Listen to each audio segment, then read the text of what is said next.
What's going on? 6 o'clock on the dot from the 104.5 The Zone Studios. I'm Robert Walsh. Titans' first practice report came out yesterday. Dylan Radins, cornerback Trey Avery, and Harold Landry all had limited participation, but they got three important players back to full participation in Arden Key, Will Levis, and Traylon Burks. Here's Burks on his availability for the game this weekend. No, you just wait to see. Oh, just wait and see, huh? You're going to do me like that. That's fine. On the Saints practice report, Kendre Miller did not practice. Marshawn Lattimore, Ryan Ramczyk, and Jimmy Graham were all limited. But also with the Saints, the NFL has suspended Saints fourth-round rookie quarterback, Jake Haener, for the first 6 games of the season for PEDs. Those PEDs will get you. The 49ers and defensive end Nick Bosa agreed to a 5-year, $170 million extension with a $122.5 million guarantee. The $34 million a year makes him the highest paid defensive player in NFL history. And the 49ers aren't new to that. They have the highest paid defensive end in Nick Bosa. They got the highest paid running back in Christian McCaffrey, the highest paid fullback in Kyle Juszczyk, the third highest paid tight end in George Kittle, the third highest paid left tackle Trent Williams, and the third highest paid linebacker in Fred Warner. They're paying everybody except their quarterback. Brock Purdy's getting a little bit. For all your foundation repair and waterproofing needs, visit USSTN.com. Breaking news at once on your home for the Titans and the Vols. This is 104.5 The Zone.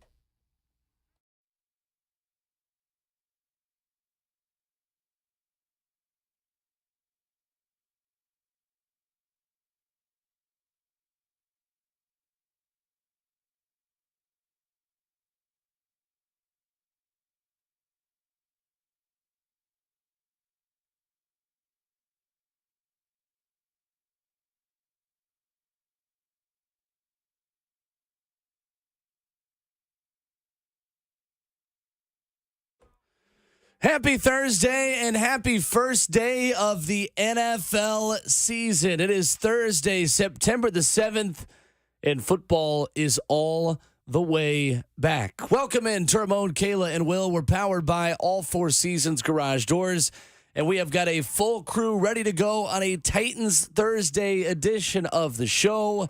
He's Ramon Foster. That's Kayla Anderson. Behind the glass, we've got Robert Walsh. My name is Will Bowling. 615-737-1045 is how you join in on the discussion. Watch the show live on 104.5 The Zone TV, an unrivaled streaming experience around Nashville and beyond on Facebook, YouTube, Twitter, and Twitch. Good morning, everyone. Good morning, good people. Good Thursday, Friday, Junior. I was flipping through a couple radio stations this morning on, satellite and regular radio or FM radio. Man, let me tell you, everybody's having a kickoff celebration to the start of the season. They're having parties. I heard of one guy played against Chris Canty. It's some dude that Bert may know. Brought in this helmet that had a bird on it or something like that. It's like black and purple. Canary? I think it was a canary. He doesn't claim the Giants? No. Won a Super Bowl with them? He's big-time Baltimore fan. He wore in a Baltimore helmet today for a show. I was like, dang it, missed it. He was the big free agent signing after they won the Super Bowl and collapsed the next year. A lurch of a man. You hear me? You ever met somebody and you're just like, why are you this tall? Like, scratch his kneecaps. Oh, my God. I'm talking about Ty's shoes standing up. Like, that's how long of an individual Chris Canty is. How tall? He might be like 6'5", 6'6", but like his arms are like abnormally long. I hated going against him. If you had long arms, I hated you. That's because I have long arms. Mm-hmm. So sorry. That's okay. You got long arms? I do have long arms. Yeah, I hate Will too. And I hate you too. Really long arms. It's a lot of hate this morning at Football's back. It is. 04. 6:04, Kayla. Hey, to keep those long arms away from me, man. That was the one vice. That was the one thing, kryptonite that I had, that people had on me 1 or 2 times. I hate it. Oh, my gosh. You long arm fools, you. Good morning, though. We're here. We Good. are Let's go present. Oh, the coffee's good. Coffee's good. Just gonna say that. There you go. My pot is actually being brewed now. Okay, Ran. Doing a taste test? That was good. That was good. And I did have the brand voice. You did. Instead of Folgers, it's Foster's. Hey, there we go. That's sponsored out here, Bert. There we go. Is that one of your business ideas? No, that was a terrible idea. I only have good ones. That one just popped in there, Foster's doesn't really roll off the tongue. There's already a beer I for was gonna Foster's. say. Yeah, It's there already a adopting animals thing. There's too many Fosters. Banana, Foster. There's just too many Fosters. Foster's, Australian for interior offensive lineman. Yeah. There you go. I hate that actually worked goodness. out well. I got a guy who, I wouldn't say he's my buddy, but he's from Australia. And I always do Foster's, it's Australian for beer. He's like, we don't even drink that over there. We don't even drink that. Like, it's kind of like Red Stripe. Like, Red Stripe, I wonder if they actually drink that in Jamaica. Yay beer, but. I've seen them drink the Red Stripe in Jamaica. Like, they offer it up all the time. They always do. It's the short little bottle. Yeah. Commercials always made it look so cool. And then you try it, and it's like, well, it's beer. Bitter as ever. Yeah. It's not great. That's fair. I was watching Family Feud, and the question was, what is the name of a beer that would be a male stripper? What in the world? Steve Why did that Harvey. pop into your head? Because I watched it last night. I feel like Miller Yeah. would be a great stripper. It name. was on there. Dos Equis was on there. I got to Bush is a real good Bush one. was on there. Yes, it The was. Titans injury report yesterday came out for the first time in week 1 as they take on the Saints this weekend. Make him take it back. Goodness sakes. Dun, dun, dun, dun, dun, dun. The Titans had a lot of players available. Nobody was a non-participant in practice yesterday. A solid opening injury report for the Titans. Yeah, so the only one I'm a little bit concerned about is Harold Landry because he was out at stretch and then he went in and he was listed as limited with an abdomen, which Yeah. I don't know where that popped out of. Abdomen, I'm not too worried about it other than the Okay. fact that, and this is because of this reason. I think Harold is going to be on so much of a pitch count anyhow. I think that they will play the long game with him. How do you get an abdomen? Maybe straining too quick, doing a power Okay. clean move or something, Okay. exploding off the end of the line. That can come from almost anything as explosive as he is. I'm not too deterred by that one much at all. I almost figured that was just a way to give him rest without saying it was his knee. Because his knee is fine. Yeah. I don't know. I could be wrong there. You can also always just say not injury related - Right. rest. But if he is coming off an injury, I don't know. Yeah. I mean, regardless, it was good to see majority healthy, especially Arden Key, because that had not been talked about as much, but he had missed a few practices and he was out there. He had that right calf taped up, which is what the injury was, but it looked like he was good and he was full participant. Yeah, it's got FP by him. I'm with you on that one. As far as Harold situation, I may or may not have had a knee issue and said it was an elbow a time or two. Oh, really? Yeah, I mean, the Patriots do it all the time. Okay. I was just they do it all the time where they have like 19 guys on the injury list. Oh, yeah. You're just like, come on, don't play this game. There are ways around it. But for your medical report, it's not smart to do those types of things. But week 1, I mean, abdomen is attached to. It essentially works with the lower body anyway. Maybe it was a tummy ache. That could be it too. I thought I was having a tummy ache this morning, but I'm not. I'm fine. Trey Avery, Harold Landry, and Dylan Radins were limited. Avery with a hamstring injury.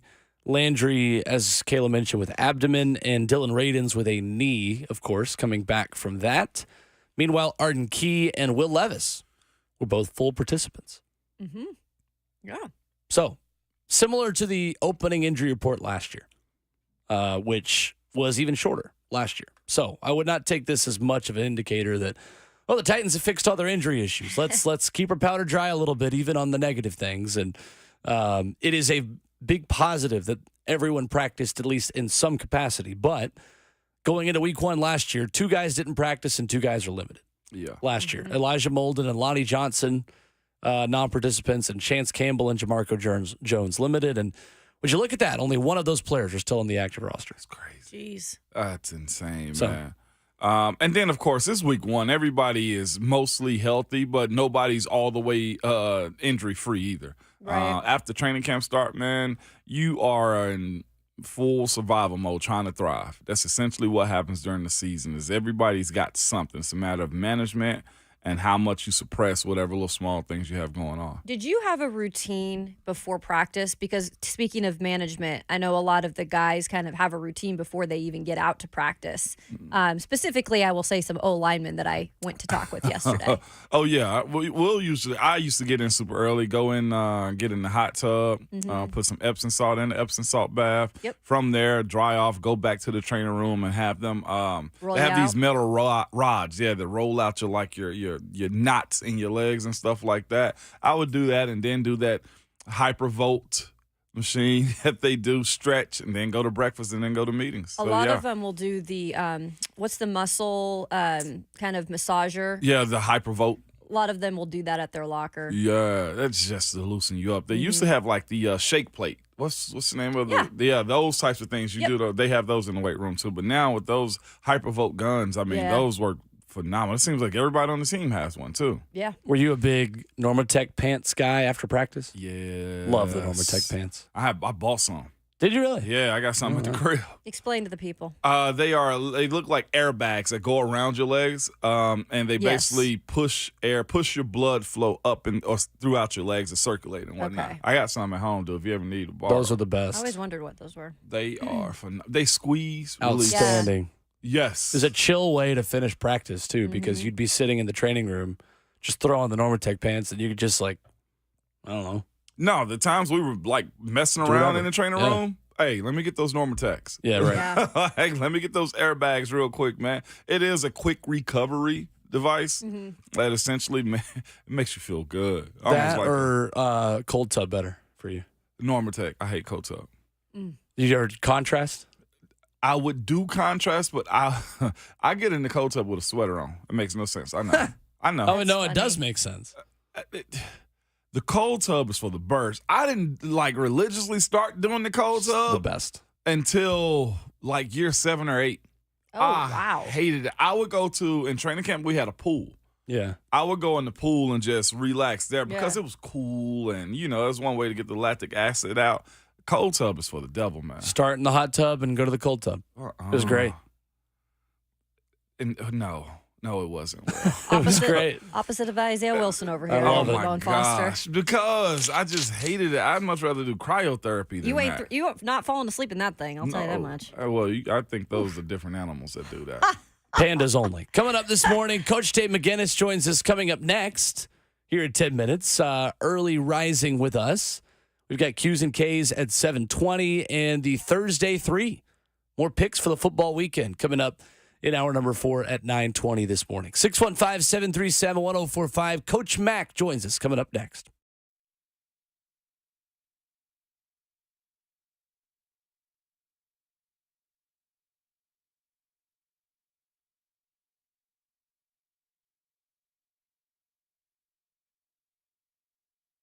It's Ramon Foster for Hiller Plumbing, Heating, Cooling, and Electrical. One thing I'll tell you about my friends at Hiller is this: 100% satisfaction guarantee every single time. Happy you'll be or the service is free. They have professional, experienced, and trustworthy technicians that come to your house every single visit that they'll come out to. And right now, one of those techs should be coming to your house. They'll be coming to mine very soon too, because it's time to start getting your HVAC system serviced, because it's about to be cooler and it's time to start thinking about that heating system. You don't want to experience a breakdown when that first temperature drop happens. So it's time to get your heating tune-up taken care of now. Luckily for you, it's Happy Half Off Month at Hiller, and tune-ups are 50% off. Yes, a whole 50% off. This month, Hiller is making it easier than ever to tackle necessary home replacements by giving you 50% off selected add-on items. Hiller's work is backed by their Happy You'll Be or Service is Free guarantee.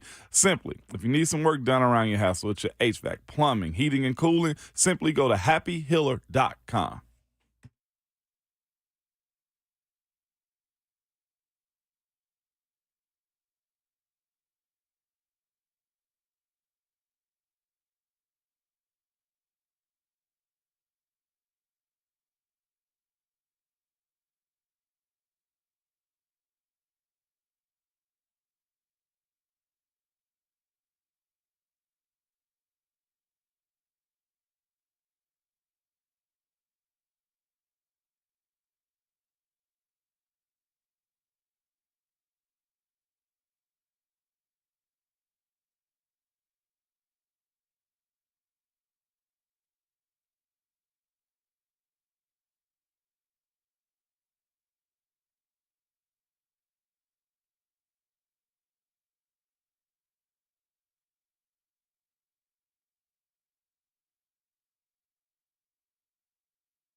Thursday morning continues on RKW, powered by All Four Seasons Garage Doors. Hour one with a whole crew in studio. Ramon Foster, Kayla Anderson, Robert Walsh making the show happen. I'm Will Bowling. We are joined this morning by Coach Dave McGinnis, presented by Two Rivers Ford, Middle Tennessee's most trusted local Ford dealership for 40 years. What's up, Coach Mack? Good morning. Well, I mean, it's football season. I'm awake at 4 o'clock in the morning, so here we are. I mean, this is we'll do this on Thursdays from now on because it's football season. That's right. And I would like being in here live and in person with you guys. Hey, before we get started, I went to the Titans fantasy draft that was fabulous on Tuesday night before I came over here to do Mac Talk. Guys, this guy came up to me and he said that he's got two children. He takes one to school, and they've got a 4-year-old that rides religiously with him to take the older one. Yep. And the first thing he said was, Coach Mack, please tell the people on the morning show that my 4-year-old loves the morning show. He knows all of y'all's names. He knows when you come on. Now, we can't mention names because I think that you can't mention 4-year-olds, can you? Anyway, shout out. He knows exactly who I'm talking about. So to all of you guys, and hopefully you guys will play this again. I don't know if they know that I'm on at 6:20 now, or because normally it's been 7:20. But I'm telling you, you got a fan and a 4-year-old. That's awesome. And he knows your name, so do right. Love That's that. great. Ever been as cool to have a Really kid cool. to tell their parents, hey, turn it on RKW? That's essentially what's going That's on. what he right says. now, He said he's a huge RKW fan, and he knows exactly. He says that's Will Bowling, that's Kayla, that's Ramon. It's cool. You know what's crazy though is the kids are probably more attracted to Bert's voice more than anything, Coach Matt. And Well, let me tell you that's something probably about the Bert. true star. Bert attracts a lot of things. Mostly mosquitoes and Yeah, flies. I was going to say Bert attracts a lot of things. Some of these things that I probably don't want to be around, but most of them I would be. Most of them I would be. Especially since I'm sitting here in this studio with my back to him. So, Right? That's a 4-year-old who knows ball. I mean, Fantastic. Coach Mack with us this morning here in his new time. Surroundings. That's right. Coach Mack, when you look at this Saints team, always stingy on defense. They've got a veteran defensive line, 4 offensive linemen that were first-round picks going up against this Titans D-line this weekend. What stands out the most when you look from a broad perspective at the Saints team? well, first of all, defensively, Will, you look at their defensive front. Let's talk about their defensive front. They're big, long dudes. I mean, they got some size. Now, this is a fairly veteran football team when you look at it, as far as guys that have been in the league for a while, starting with Jordan out there on the edge. But it's a big group up front defensively. We all know that the talk all of the offseason, ever since the season was over last year, was how this offensive line was going to be put together, how this offensive line was going to work as a unit. Yeah, we had a setback with NPF. But this group has worked together now through the whole preseason. And so, I mean, this is the rubber meeting the road now, down there in New Orleans. So we'll find out. The other thing is real quick, they drafted Brian Bresee from Clemson, a younger player that's a big dude too. They're going to roll people in down there. We were just talking about, even though it's indoors, it gets warm in there. And so you're going to need to be ready to go offensively up front because you're going to get a wave of these defensive front people coming at you because, Dennis Allen is a Greg Williams protege. It's a 4-man front, and he likes to rush with 4 and cover with 7. And he's going to give you a lot of different looks, but you're going to get waves of these guys coming at you. So this offensive line has got a real test right out of the chute. Coach Mack, even as he's going into his mid-30s, Cam Jordan, what kind of problems will he present? Now, I know, of course, he's probably not going to play 90% of the snaps, but that veteran experience and his impact, what do you expect in a game like this? We can't manufacture the experience, first of all. And when you watch tape on him, especially, out there, and he plays, they move him to some different spots, but he plays a lot of 2-point stance stuff. Yes, he does. He stands up, plays a lot of 2-point stance. He's always been a great hands player as a rusher. He's got it all down. He's got the 2-hand swipe. He's got the 2-hand. He's got the 1-hand club swipe. He's got the club swim. He's got everything working for him. And here's the other thing: he's very rarely out of position. a lot of times when you've got guys on the edge, the thing that you look at, he's got, 115 career sacks? He's up there. He's They 100 sack club. They don't just give you sacks. Yeah. I mean, he's got 115 career sacks. So this guy, there's a reason he's still around, because he can still play. But he's a he's not only a physical player, he's a crafty player now, because you just can't manufacture that kind of experience. But expect to see him a lot in some 2-point stances, especially if they can get you behind the chains on third down. That's what you're going to see from this guy. No doubt. And, of course, I'll have to ask you, because you've been in the coaching room. I've been on the field in these situations. But how do you deal with this offensive line and the sound? We were speaking about how that sound bounces off that doggone roof, Coach Mack, as far as these guys up front not having false starts and settling into their roles as a new offensive line unit. All right. Well, first of all, is the camera on? Can people see me? Yeah. Is this they a can. visual medium right now? Okay. The first thing that happens is I'm the center, you're the guard. What do? Tap. Tap. Tap. So you'll see the taps. I mean, you'll see the taps. I mean, that's what you're going to have to do, because it's going to be loud in there, and the only way to quiet it is to have some success. Offensively. But to begin with, you're going to see that. You can still see, because we've got a veteran quarterback, just as they do, you will still see checks at the line of scrimmage. Yeah. But if you really want to watch the game within the game, watch the taps. Watch the taps. I'll ask one before we go again. Today, specifically, because it's close to the game day, do you go indoors and blast the music to try to prepare for that sound right there in the bubble? You've been to practice. Yeah. Have you seen those speakers they have at practice? They're massive. It doesn't matter if you're outdoors or indoors. I mean, it's like you're at a concert. You know, I mean, we used to when I was coaching, you'd have a little bit of crowd noise with a little speaker, about the size of that screen there. Now, those are massive roller speakers that they can roll right up behind the offense. Yeah. You've all seen them. You've all been to practice. Yep. So, yeah, they're getting ready for it. Yeah. Coach Mack, when you look at the New Orleans Saints, they'd like to establish the run game. They're a similar team if you look at the two teams, right? They really are. There's some injury, though. So you've got Jamal Williams, though, and that looks to be the guy that they'll try to establish with the run game. But with this defense, how it has been in the past, the Titans defense, what's just the focus there in terms of stopping that?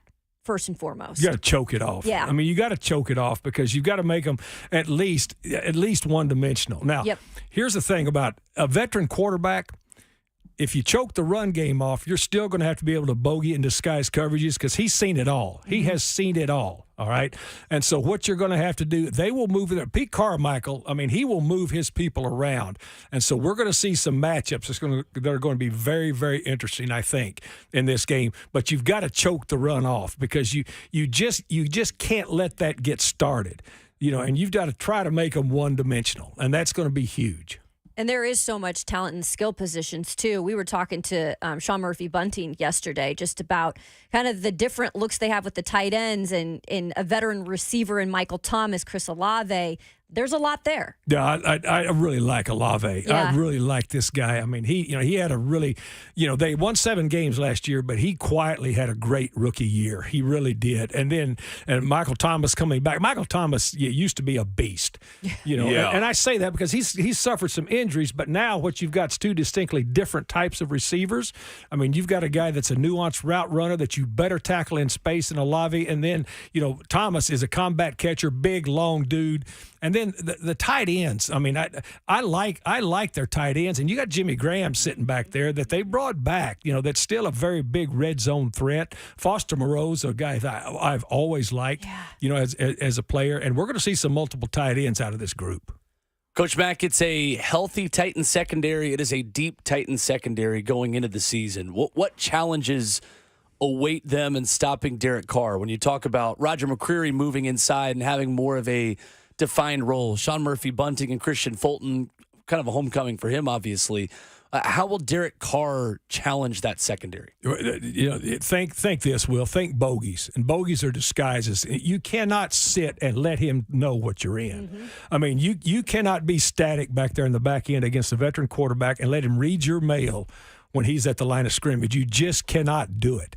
And so that's the biggest. And when you're bogeying, you've got to understand how your bogeys or your disguises tie into the front, because you can't be showing one thing one way that makes you vulnerable the other way if your front is set opposite. You know what I'm saying? I mean, it's got to all tie in together, and it's got to be with timing. And just for a little insight of talking ball, that's why they got clocks on each end zone, because defenses look at the clock too. Because you study tape and you study the tape and you look at the TV copy and you see when they're snapping the ball, and you can tell when they're snapping the ball to time your bogeys. As for when you want to spin down, when you want to spin out of it. So all of that stuff comes into play now. We're into real football now. Yeah. I mean, we're into real football. That's what we're talking about. And so that's going to be big. And it's really big against veteran quarterbacks, because if you sit back there in a two shell, or if you sit back there in a single high and just let him look at you, it's problems.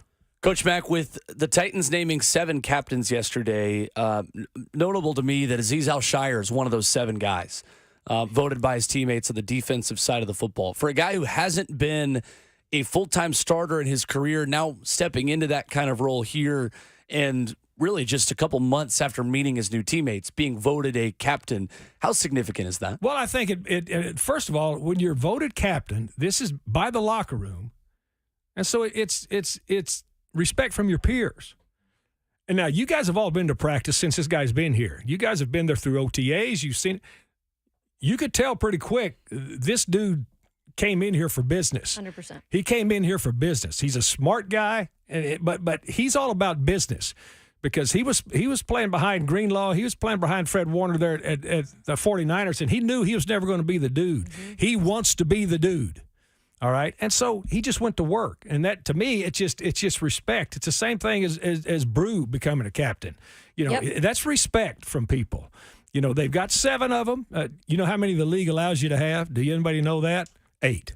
I was going to say, is it close to 8? That's all you can have is 8. So, but they they named 3 of 3, and then of course Morgan Cox, who is I really, really am glad he's on this football team. But anyway, to your point, that just says a lot about the guy. I mean, it says a lot about the respect that he gets from his teammates, because that's not given to you either. Right. And you're not going to vote somebody just because they tell jokes in the locker room, as a captain. That's not how it works. What I wanted to say there, Ramon, was Morgan Cox, Vol. He knows ball, Coach Mack. That's all they do.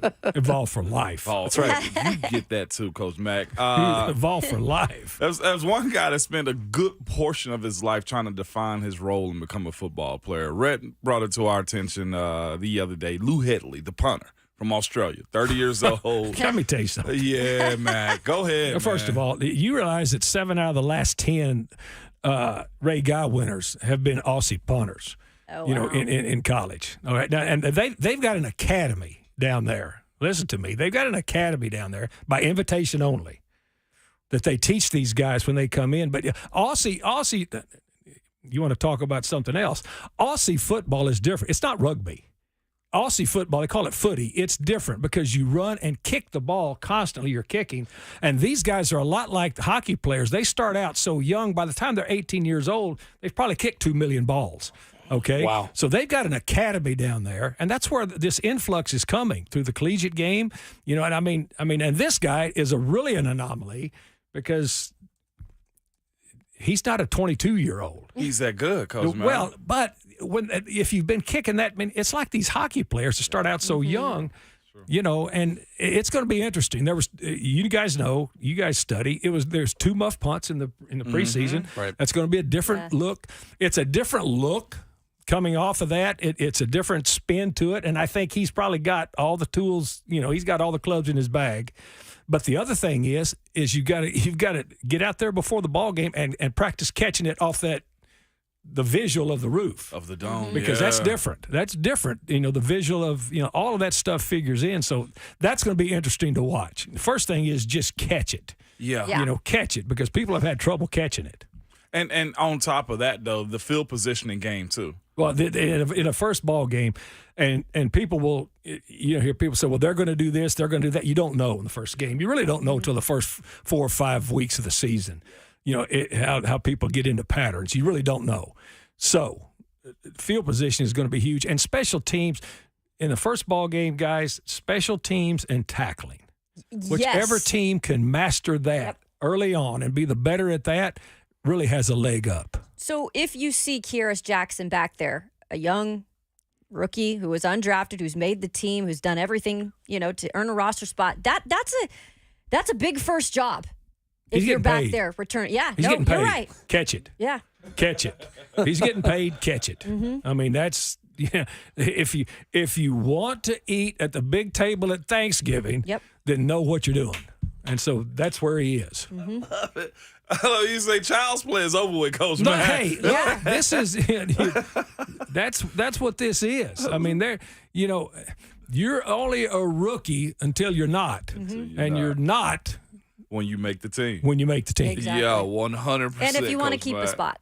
Well, you don't want Yeah. to keep the spot, or I mean, because just like we're all sitting around this big, nice studio table. I mean, if my money depends on you and your money depends on me, well, then I don't care how many years you've been in it. Yep. Do your job. That's right.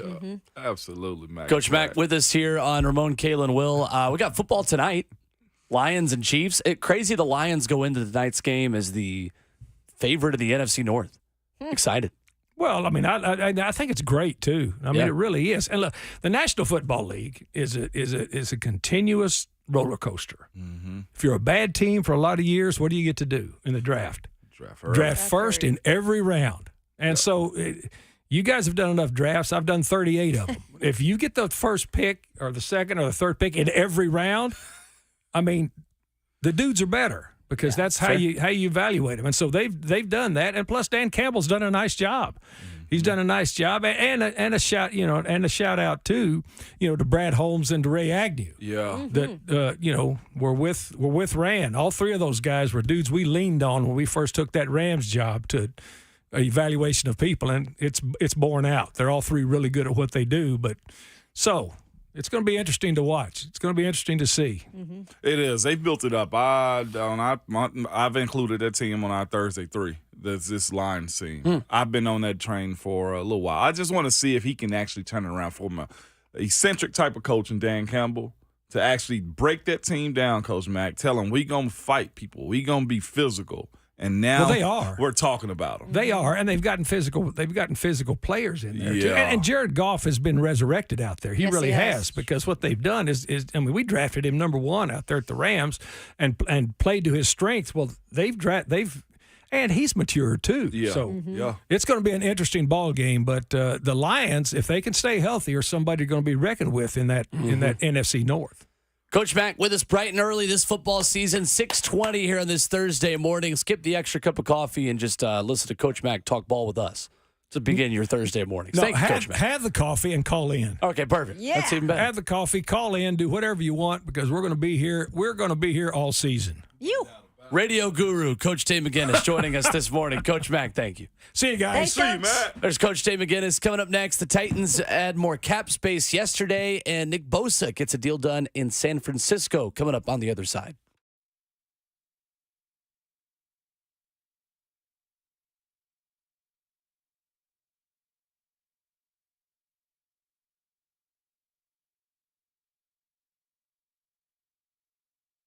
Hey, it's Kayla and Ramon with Window Nation, and more from Window Nation. When it comes to new windows, Window Nation always gives you more, but now they are giving you even more. No, that's not a typo. We're serious. The more windows you buy, the more you save. And you're wondering, well, how much? Up to 50% off, plus a lot more. Pay nothing for 2 full years. It's another amazing deal on windows that deliver more for your home, more for your energy savings, and more value. With all that more too, Kayla, I'm here to tell you that all the Window Nation does is windows. They've installed over 200,000 windows last year. That's 40 times more. Yes, 40 times more. Imagine lapping your competition 40 times. Yes, that's what they've done essentially. Okay, and they're really good at what they do too. And 96% of them requiring no follow-up service, and that's because they measure each window 3 times to ensure proper fit. Simply do what Kayla just said. If you want more of everything, more money in your pocket, good heat in your house, cool air if you have to also, 866-90-NATION, or go online to windownation.com.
Thursday morning in hour one on Ramon, Kayla, and Will, powered by All Four Seasons Garage Doors. Coming up in 15 minutes, we take a look at the Titans injury report and a Tennessee injury in Knoxville that is bad news for a Vols newcomer.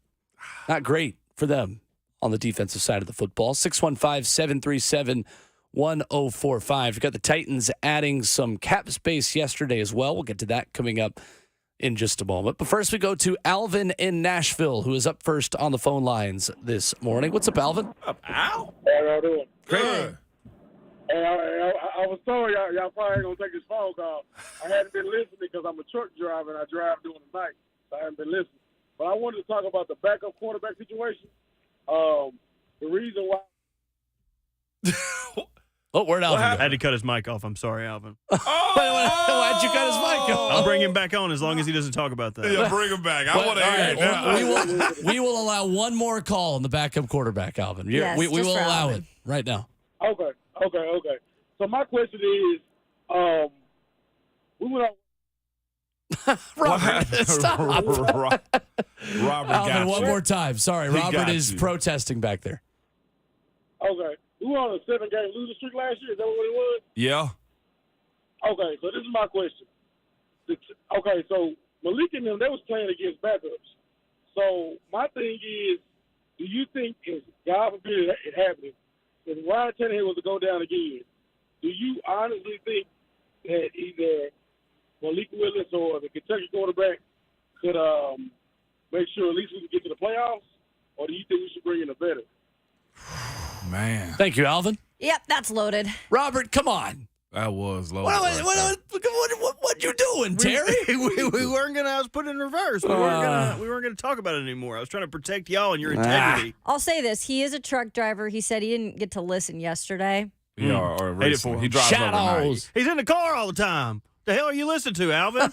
Every time you call up, I don't know about y'all, but I just want to go like, Alvin! I do too. Like the Does. chipmunk. Does. Alvin not suspended for the Titans. He's not.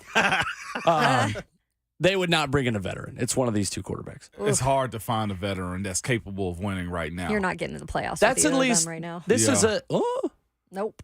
Really. with No, who? with either of those backups. With either right of the now? backups. Mm-mm. If you got an entire season, I think Nope. you have a case for it. Depends on how long. Yeah. They're And still developing. They are, and this Aren't is we all? where this is where this I hope not at my conversation age. it always gets sticky for me with this situation because I want to believe that Levis is capable enough to run the ship right now, but I also want to believe that Malik can manage it better than he did last year. Being better than he did last year, I don't know what that looks like as far as in the entirety of a season if Tannehill was out. Yeah. Do you trust it? No, not right now. Do I believe in the future of what it could become? 100%. He's not talking about future. He's talking about this year. I know he's talking about this year, but I think it's best to believe that Tannehill's going to be here for the entirety of the year. So right, I'm saying, but he like, said if he went down, would you feel comfortable with Will Levis or Malik Willis taking you to the playoffs? quick pro tip: I don't trust any backup quarterback. Okay. I only trust a franchise guy, and that sucks to say. I believe some backup quarterbacks are better. Like I almost can you even see Zach Wilson can run the ship if Aaron Rodgers not in? You don't feel confident about that either, do you? He's had No. a little development, but probably not. I No. mean, between Kyle Trask and Baker Mayfield in Tampa, you don't feel I don't even comfortable trust Baker. either. That's what I'm saying, as a starter or a backup. The backup is always going to be this until that guy proves he's a starter. Nobody believed in Brock Purdy, and I hate to use him because he's one of the 256 guys that have this type of situation. But nobody believed in him until he became the guy. Sam Darnold goes down in San Francisco. I mean, if Purdy goes down in San Francisco right now, do you trust Sam Darnold? Yeah. Most people you trust him a little bit better Well, because it's San Francisco. because it's San Francisco. They're a different case. Okay, so there we go. You and I could play quarterback for them, and it would probably still take them to the playoffs. So there's a branch off of what we're asking then. The backup quarterback, when it comes down to the system that they run, okay, and we're talking about systems here for the people, oh, it's a system here. It's the system that he ran. You need a system to be successful. Yeah. You'd be successful in the San Francisco system, is what you're saying. I'd sling it. So when it comes down to the Titans system and how they run the quarterback position here, who was more fit to run this system at quarterback? Is it Malik or is it Levis? Yeah. if we're trying to continue on with what we've had here. Well, and that's going off the question, obviously, from what he was asking. But yeah, Levis is more of this type of a system quarterback. In the future, could be the starter. We're not talking about a backup. Like in the future, he could be the starter. That's what it looks like they drafted him to be, at least at this point. But I'm just saying at this point, coming in as the backup, either one of them to finish the season as the starter, if something were to go wrong with Ryan Tannehill, Sticky. That's a sticky situation because they're both still developing in their own ways. Yeah. We've gone back on our moratorium. We have gone I know, back. Alvin, but- look what you did. Well, Alvin's question was different. Alvin's It was question was, solid. would you Yeah. bring in a veteran? No. Right. And I think the answer is overwhelmingly no. That's a separate conversation. You don't keep 3 quarterbacks if you don't think one of them can't step in and do the job if needed. And you're never thinking long. You're never thinking, oh, our quarterback's going down for the season. That's not what they're thinking. And Alvin, I've always loved the backup quarterback because they're usually the cooler guy, and just because they don't have much stress on them. But I never trusted them in a game. Sure. Never did. Mm-hmm. You didn't like your backups in Pittsburgh? I love them as people. Yeah, if they went to Tennessee, you especially love Y'all them. beat us with Charlie Batch, bro. Love Charlie Batch. Loved him. But to put him by the franchise guy, no. Yeah. Coming up, the Titans convert $11 million of Harold Landry's base salary into a signing bonus. Where does that put them in cap space around NFL teams? We'll discuss that. We'll look at the Titans injury report, and we'll go through the unfortunate Vols news yesterday as they lose a newcomer on the defense for an extended period of time. That's next as Hour 2 begins on RKW.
Good morning. 7 o'clock from the 104.5 The Zone Studios. I'm Robert Walsh. Titans' first practice report came out yesterday. Dylan Radence, cornerback Trey Avery, and Harold Landry all were limited in participation, but they got three important players back to full participation in outside linebacker Arden Key, quarterback Will Levis, and Traylon Burks. Here was Traylon Burks on his availability against the Saints on Sunday. No, you just wait to see. Just wait and see. Well, you were full, so you're playing, buddy. On the Saints practice report, Kendre Miller did not practice. Marshawn Lattimore, Ryan Ramczyk, and Jimmy Graham were all limited. The NFL also suspended Saints fourth-round quarterback Jake Haener for the first 6 games of the regular season for PEDs. The 49ers and defensive end Nick Bosa agreed to a 5-year, $170 million extension with a whopping $122 million guaranteed. The $34 million per year makes him the highest-paid defensive player in NFL history. And the 49ers are no stranger to that. They've been handing out big deals for a while now. So they got Nick Bosa, who's the highest-paid defensive end. They got Christian McCaffrey, who's the highest-paid running back. They got Kyle Juszczyk, who's the highest-paid fullback. George Kittle and Trent Williams are both the third highest-paid at their positions. Handing out all kind of money. For all your foundation repair and waterproofing needs, visit USSTN.com. Breaking news at once on your home for the Titans and the Vols. This is 104.5 The Zone.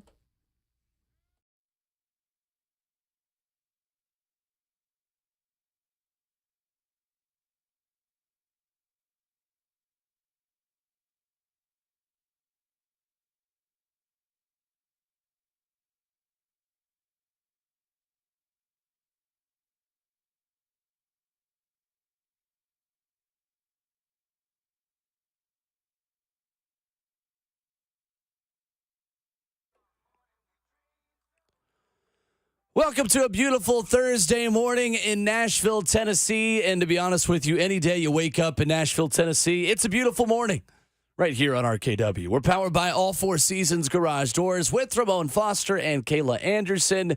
Robert Walsh keeping us between the navigational beacons. My name is Will Bowling. The Titans yesterday freed up a chunk of cap space by reworking outside linebacker Harold Landry's contract. According to ESPN's Field Yates, the team now has an additional $8.25 million in cap space to work with. They converted $11 million of Landry's base salary into a signing bonus, which gives them $10.48 million, according to Spot Track. And no will not be used to sign a backup quarterback. No, it will not. It probably won't be used to sign anybody unless somebody gets hurt, right? Mm-hmm. That is correct. Yeah. Little That is pad. correct. Practice Little pad squad there. guys, you need a little money, a little walking around money, as my daddy would say. Yeah, Sure. I'm not even sure if there's another free agent out there that's worthy being signed in week 2. This is Right. for like injury type of signings potentially down the road. So Another thing it kind of opens them up to is being open at the trade deadline. If somebody came available that they needed or they had an injury in another position, they would have the flexibility to go out there and facilitate a trade. Yep. not going to derail the show by asking this, but I am anyway. Is there anybody you're trying to get rid of or trade for? Does this seem set good? Me personally, I think it's set fine enough for the position that you could go trade for. Where are you trying to fix it? Not right now. I don't see anything at this moment. I mean, you can always say you could boast a position or two. Middle linebacker, maybe? Yeah, Of course. that could be a thing if Monty can't stay healthy, but he's been out there. Mm-hmm. You know, you got to perform. He does have to perform. There's certain ways that you can supplement, deficiencies on your team and whatnot. But all in all, I'm just trying to figure out where you go with this. Jack Gibbons has made his hay this preseason and last year too. Yeah. I feel like to earn enough respect. So yeah, I don't know if that's going to be the case moving forward. Right now that you're going to trade for somebody, there's always somebody. Yeah, I just think they need money in case you have to use 91 players again or Exactly. 86 players again. Oof. That's rough. Honestly. Good to have a backup plan or Yeah. just money, backup money. It is definitely. Would I have rather them use this money to get George Fant, though? Mm. Kind of. Kind of. Because that's the thing is that George Fant is in Houston because he thought he deserved money Right. that reflected the role he was going to play in Tennessee, which was a starter for the first 6 weeks that could ultimately just be your new starter for the whole season. And the Titans go with Chris Hubbard because they feel like Nicholas Petit-Frere may be able to take that spot back in week 7. Yeah. I don't know. I mean, if you're going to create space like this and go ahead and pay somebody, it feels like that would have been the guy to pay. And we'll see how it plays out. Like if Chris Hubbard can do a good enough job up until that point, and then from there, we don't know what will happen. MPF, like you said, will probably take back over. But if he can hold it down to that point, then maybe we look at it in the long run and say, oh, okay, that was probably a good decision. Yeah, but you also will see that product direct and up front, too, with him going to Houston. You have the ability to play him this year and see what that test is going to look like for George Fant, man. It's going to be fascinating. We no longer have to talk about hypotheticals anymore. Anyone you think they could extend? Anyone that gets extended right now on this squad? Derrick Henry? Ryan Tannehill? Tier Tart. If I'm riding with Burt on that one. Tier, More likely yeah. they would extend someone versus bring someone else in at this point of the process. Yeah, and Tierre posted on his social media the other day, be happy with what's in front of you or something like that the other day, some quote. And it could just be a quote. Players do that stuff all the time. But I'd almost see Tierre getting an extension almost more than anything at this point. DeAndre Hopkins on a 1 year, right? DeAndre Hopkins? Or 2? Believe 3. Oh, is he 3? Why was I thinking? Or 2. Who was on a what? Let me think about this because I feel like there's somebody on a 1 year. Aziz is on a 1 year yes. deal? Yeah. Yes, sorry. Aziz and Sean Murphy Bunting. 2 years, $26 million for DeAndre Hopkins. Okay, so how about like an Aziz and Sean Murphy Bunting potential extensions at the end of the season? At the end of the season, maybe, season, but yeah. not until they played. Right. I think that money now would be used for this year. Yeah, I don't see them using it for anything right now. No, not right now. It's simply this team is set, ready to go. There's not many changes that need to be done. Only thing I can see is, like I said, that Saturday, if somebody is to be extended out, who knows? I do know. I think Drew Rosenhaus is Tierre's agent. He's always got to try to get one done before the season starts off. I can see that happening just because I've seen Drew operate like that before. That'll be phenomenal for him. But, of course, everybody's under contract right now, and everybody's accounted for as far as first week start of the season. 615-737-1045. Larry is in Kentucky up next with us this morning. Hey, Larry. Good morning, Larry. How's it going, fellas? Good morning. And lady. I was just saying, why not take that cap space money that you have and solve the kicker problem? Well, I think they did with Nick Folk and Cade York. Well, I mean, Nick Folk, he's pretty accurate kicker, but I don't think he has the leg like he used to have. Now that everybody's lining up kicking 55 to 60 yarders. Sure. Thanks, Larry. Yeah, but they signed him, so he's guaranteed this year's salary. And if they went out and got him, and there were other options, like they're planning on him being the kicker for this year. Yep. Now they could change that and go young and draft a guy in the 7th round or draft a guy in the 6th round, whatever, and try to build for the future. But right now, like this is the kicker for this season unless something happens. The Titans hope and expect that their short-term and long-term solutions at kicker are on the team. Cade York for the future on the practice squad, the former Cleveland Browns kicker who has a 58-yarder to his name as time expired to win a football game last year. And then Nick Folk in the meantime. That's just one of those positions, man. It's so hard to dial in on who your guy is going to be. Like, not everybody lucks up and find a Justin Tucker. You know, like seriously, nobody has those draftable guys that you can hit on. I mean, look at Cade York's situation right now. He was a 4th-round draft pick that got cut from his team after being celebrated for the job that he done. And I think also the leash is so short for those guys. Like, you either need to come out hot as far as it goes, or if you go cold, you're cut, because those points come at a premium. They are paid to do certain things as far as just get the points through the big H's. It's all they want to do, put the ball through the big H's. And coaches, for the most part, have a short leash. So having Cade York on practice squad right now lends itself, hopefully this time around, to being a guy that you can develop and keep for a very long time. It's got to be frustrating as a fan and as a coaching staff, because how do you judge a kicker? They don't run really. They don't tackle anybody. They don't do vertical jumps. You have to rely on more internal stuff when judging them. Their nerves.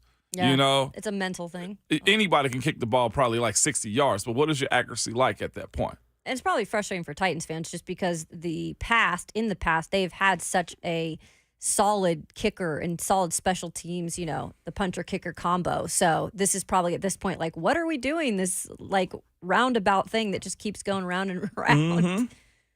Yesterday, Tennessee transfer linebacker Keenan Peely was announced that he will miss multiple weeks of the 2023 season. Josh Heupel saying in his press conference yesterday that he does not expect it to be a full season thing, but sources first told VolQuest, who had this report first, that this is going to be an extended injury stay for Keenan Peely, the 25-year-old who was named to the Tennessee Leadership Council and has been a big-time contributor in that defense over the offseason in Week 1 against Virginia, meaning that two young Middle Tennessee natives are going to get big opportunities now in Josh Heupel and Tim Banks' defense. Elijah Herring, sophomore out of Riverdale, you're up. Arion Carter, freshman out of Smyrna, he's going to play a lot now too. Yeah, he is. And a big opportunity against Austin Peay on Saturday to kind of have open tryouts there at that position to see who plays alongside Aaron Beasley. It's kind of funny you saying open tryout. We're going to have tryouts. My senior year, though, well, that was one of the main threats that was said to us as a team. Because we went 5-7 my senior year. You did. And coaches were livid, Kayla. We're going to have open tryouts. I was too at age 11. I was like, what? In this climate? Right? In this economy? I remember hearing back then, it was like, the only guy with a position on this team is Eric Berry. Right. And then it was like, everyone else, figure it out. I literally remember that being a story back then. Yeah, that's what I'm saying. So hearing you say open trials take me back a little bit right there, man. Tryouts. But that sucks for Keenan Peely because he had a good start of the season, man, with everything that he had. He was all over the field, man. You heard his name in Nissan Stadium numerous times. And this also the transfer coming from BYU to come in and play this position. But to your point, we've talked, we've said so much about Arion. You know what I'm saying? I'm looking forward to seeing what it's going to look like.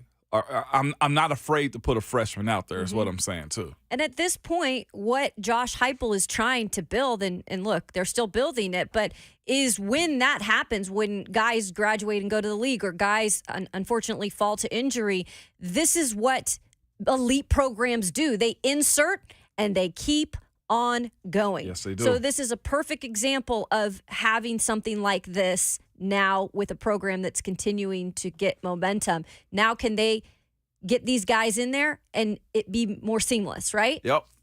Having the luxury of having Yep. high-rated guys. Titans got better injury news than that yesterday at St. Thomas Sports Park. Trey Avery, Harold Landry, and Dylan Radins were all limited.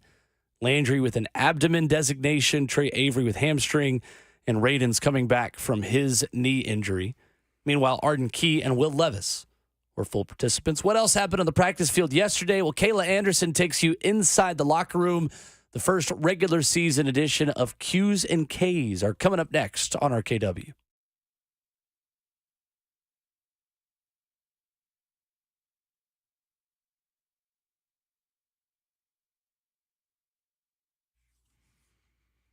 It's Ramon and Will for Kellum Stem Cell Institute. I'm actually headed there today, Will, to just get a consultation today, man, to figure out how they can and will help me, man. The thing that I'm most excited about is not anything as an outside item that's been put back into my body that will help me. It's something from me that will help my body take away some of that inflammation. I was told by some, like, I hit the gym, I lift, and I feel nothing the day after. It's, for somebody who works a manual job daily, this is something that they should think about, just like I am, Will. You're right, Ramona. We talk about rehab a lot with athletes. Well, this is great for that. But what about prehab as well? Taking care of your body each and every day, the maintenance for naturally enhanced performance and longevity. That's what Dr. Kellum brings to the table. He recently returned from Hungary where he worked with Olympic Team USA.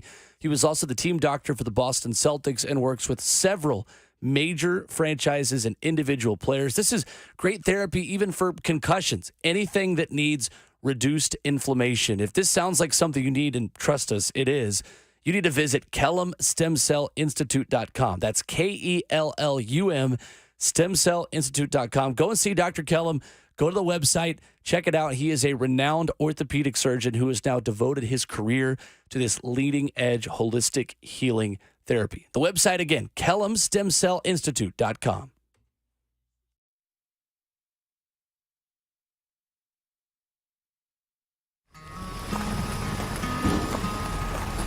40 years ago, we opened our doors with one mission in mind: We'll be right back with the top 10 songs of 1983. to sell quality American-made vehicles at a fair price. You have arrived. And we've loved every minute of the ride. Celebrating 40 years of Two Rivers Ford.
Nashville SC is teaming up with 104.5 The Zone to kick childhood cancer, a campaign benefiting the Monroe Carroll Jr. Children's Hospital all September.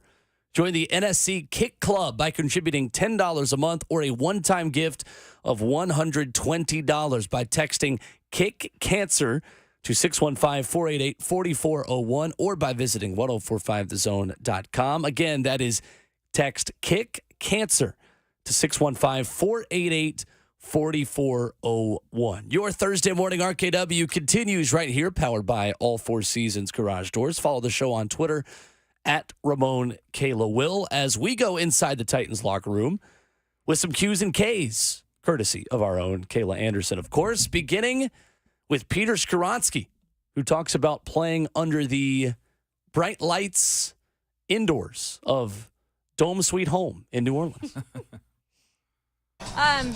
Great test, first test here on the road. Yeah. First and foremost, what do you know about the Dome down there? Clearly this can be your first time playing in it. Yeah, obviously it's a really cool environment. It's gonna they'll be going crazy. Obviously week one opener, everyone's gonna be screaming and yelling, so it's gonna be a tough environment, but we just gotta attack it. What is kind of those expectations for this line? First time all together in that type of environment. How big is that communication for you guys? Yeah, obviously it's huge. I mean, it's gonna be difficult with that noise. So I think it starts with us and starts with our communication and just being all locked in on the same page. When you look at what you're going up against, that defensive line, what's the challenges they pose? Yeah, I think they're very well coached and really physical. And obviously, they got a lot of experienced players, both on the line and the back end too. So just kind of be on their game and know what they do, and then try to attack that. For you, you've been in big games obviously before, but your first NFL game, any jitters, any butterflies you'll have? Yeah, I think a little bit, but that's any game really. So just got to prepare and try to feel more comfortable. But obviously, there's going to be jitters and a little bit of nervousness, but that's part of the game. He's a pro. Yeah, he's a pro. He's like, yeah, I get that for every game, though. Yeah. That's actually a good sign. Yeah, it is. We knew this about him, though, coming from an NFL family the way that he has. He sounds like an offensive lineman, truly. It's just not a whole lot to rattle him as far as the expectation going into this week. There will be and should be some excitement. There will be a bunch of unknowns for a guy like him that's just now starting it out in his rookie year.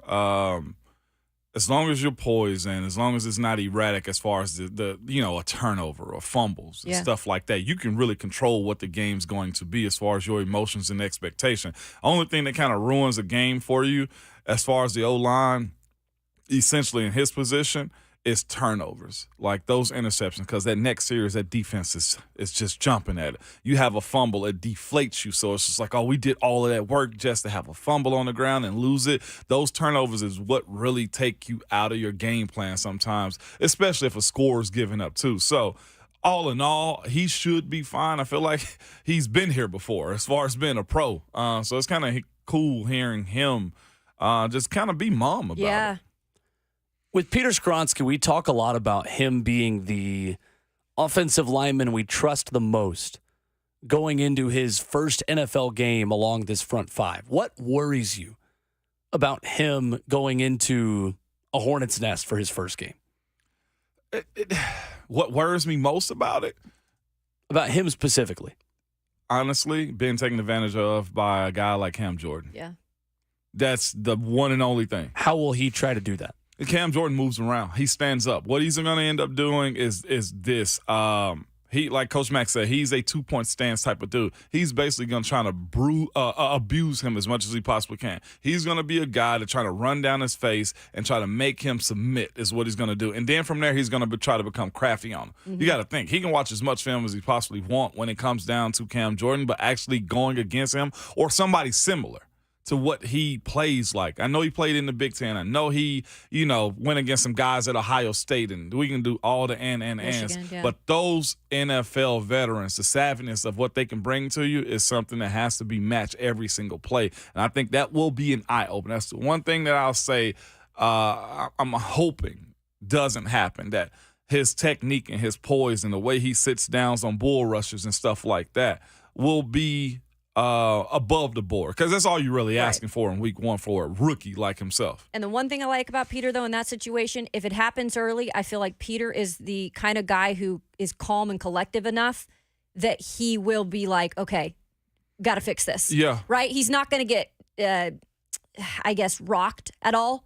Like, he's that type of guy who's just steady Eddie. I feel like he's going to realize that and try to make sure that doesn't happen again, right? Yeah, if it happens early. No doubt about it. And that's the game, too, that you have to be able to be response. fluid and flexible when it comes down to you getting your, Yep. socks knocked off a little bit or just getting rattled. That sound, I know as much as we're playing it down and say everybody has to play in it, it can affect you.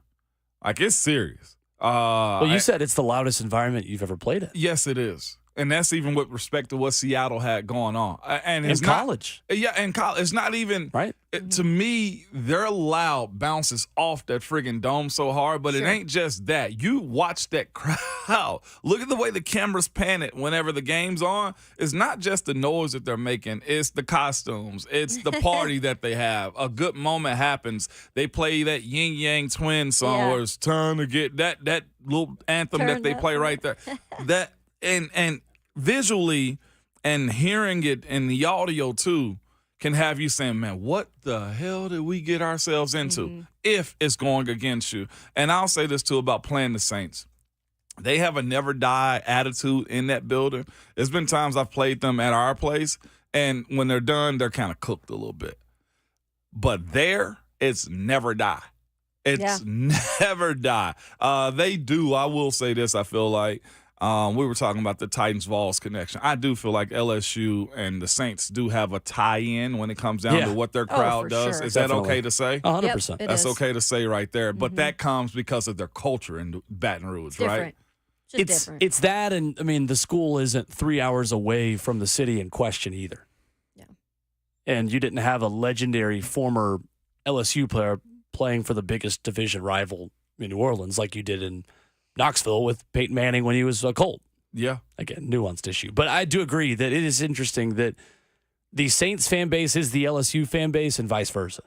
And you talk about places where you have an college football, SEC, it means more kind of environment. That conversation begins with New Orleans. It does. Is that harder to deal with in week one? Or is it just always going to be an equally big challenge? Because for me, I think back to, on a much, much, much smaller scale, my days as an athlete, that first week, there's always a different kind of pain that you're not mentally ready for until you get into it. Yeah. And for me, it was the first mile, or even just the first whole race. It was like, crap.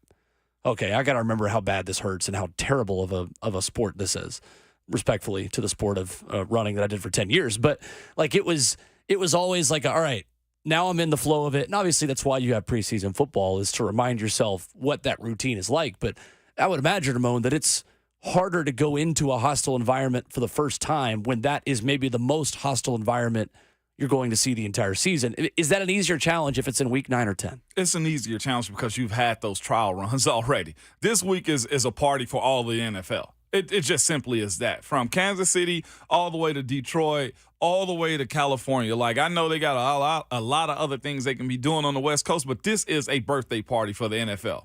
And with that being said, week one will be unmatched as far as energy, as far as the kickoff of the season and how players deal with it. Your emotions of saying, man, I don't have to hit anybody else. Heck, I just got my first paycheck. I just got everything. I'm an NFL player right now. And watching how these guys handle this, and specifically the young dudes on the O-line or D-line too. Or cornerbacks. Those are the guys that get, I think, more shell shock because they're involved in every single play. They don't come off the field as much as all, and there's a lot weighed on their position and how they perform those things too. So I would play it down because I have to. I gotta be a pro. But walking into week one on the road in that dome has to be something that wakens you up more than doggone anything, to where, like I said, if those games or breaks go against you, Put on more steam. Put on more steam. That's essentially where you have to be at on a weekend like this. And who was it that was in here the other day said that, Red? I think week one is the biggest liar of all sports as far as football goes in football. Well, as far as all sports go, week one in football is probably the biggest liar. Win, lose, or draw, you don't know what you still are in those moments. It's fair. Let's go next to Chickett-Conquo, who caught up with Kayla yesterday in the locker room, getting ready for a new-look offense, taking the field for a first time. Out there and just having an idea of what you're going to see already, and then being able to build up to that. So New Orleans, Dome can be a little rowdy in there. What do you know of it, and how do you kind of prepare for that in terms of communication? I just know that the State fans are crazy with the who dat stuff. But yeah, we've been working all the stuff, to prepare for the live environment. So, we'll be ready for it. Defensively, especially with that secondary, there are some big names, some guys who can do a lot. What do you see out of them? They really like to try to get that ball. Like Tyrann Mathieu. Yep. He's always going for the ball. He's a ball hawk player. They're pretty disciplined in their scheme. That's what they do. The guys they're pretty physical. They're not afraid to hit as well. So for you and your two, just being more involved in this offense, how excited for you are to get that chance this year, and how do you feel like you plan on executing that here in this first game? Yeah, man, I'm really excited to show, more so of my abilities this year with having more time on the field. I'm just going to go out there and do what I do. Just go out there, play fun, play free, play fast, and we'll see. With adding some of those new pieces like D-Hop and, if you get trailing for this game, you guys excited for a little bit of change maybe in this offense? Still going to go through Derek, but just to see some different faces out there? Yeah, there'll be a lot of opportunities for all of us all over the field. We know that. We've been pressing that. So, yeah, it's going to be really fun. He said we've been pressing that, like opportunities for a lot more people, a lot more players in the offense this year. And that's what brings me to think, like, we haven't seen anything yet from Tim Kelly's offense. I think that they're going to continue to sprinkle things in throughout the season. We're not going to see it all in game 1 or game 2, right? Right. But when he said that there's going to be plenty of opportunities for all of us, that's what makes me think that there's going to be a little bit more versatility, right? A little more creativity that is brought back into this offense this year. I don't think players just say that to say that. Right. He's actually way more chill than I thought he would be. Chig's very chill. Super chill. Yeah. But an eccentric guy on the field. That's the happy medium that you're looking for right there.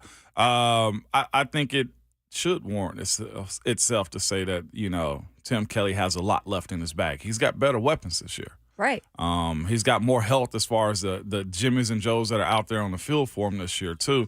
And I'd say this, too, the expectation of what he's supposed to do. You let go of a guy, and Todd Downing last year to get the guy that, you thought was behind the scene pulling the cords anyhow. I think it's fascinating what this offense can be. Again, I heard you mention that, this is because this offense still runs through Derek. I really do want to see if it still will this year. Not in the sense that Derek won't get his touches, because we talked about the records yesterday. He can be number one in the Titans all-time rushing conversation this year based on the fact that he gets his touches. I want to see him get his touches, but I also want to see the evolution of guys kind of branch off from that better than we have before. The play action has always been there. We don't get A.J. Brown without watching the play action, right? Yeah. We don't get Corey. We don't get Chig even in these situations without Derek and the play action plays built off of it. I think we want to see, if the run's not there in those times that they stack 8, 9, 10 guys in the box, what does his offense look like? How many touches per game does Chig need for you this season? Targets? Ooh. Touches. Like actual catches? Actual touches. I mean, not just catches. I mean, he might run the football. He might run the football, yeah, he can. I think it's fair for a guy like Chig with the expectation going into this year, 6 to 8. Okay, I was thinking like 6, 7. Yeah, 6 to 8, that level of involvement. Maybe I'm thinking like 4. I was going to say 5. I think he gets like 4 touches. I mean, there's just a lot of mouths to feed here, too. Mm-hmm. That's another. Which is a great problem to have. I was going to say, is that a good problem to have? It is.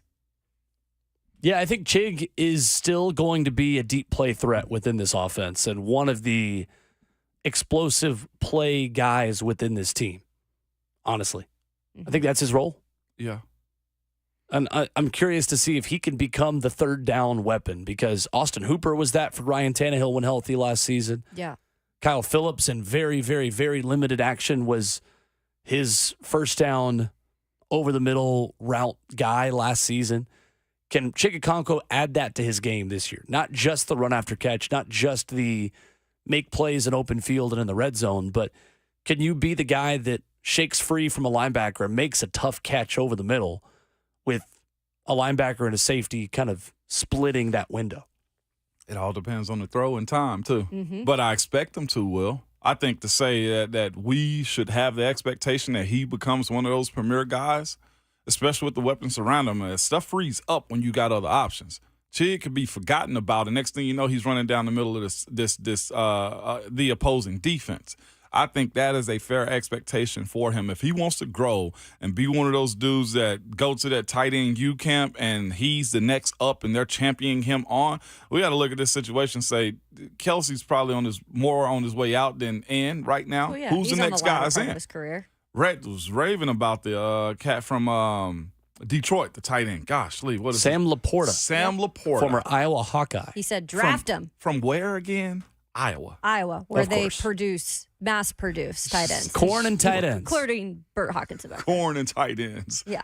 That's what we're But talking you about. said do they have too many weapons, or is that a issue? No, I think it's a great thing They because just don't have enough. you're just right.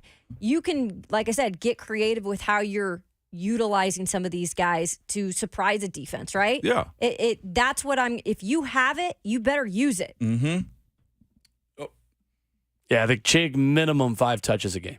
He's probably the biggest beneficiary of the play action game too, right? If they're running the ball well, he would benefit from the play action game. I think, too, he benefits from Tajay Spears just being on the field. Mm-hmm.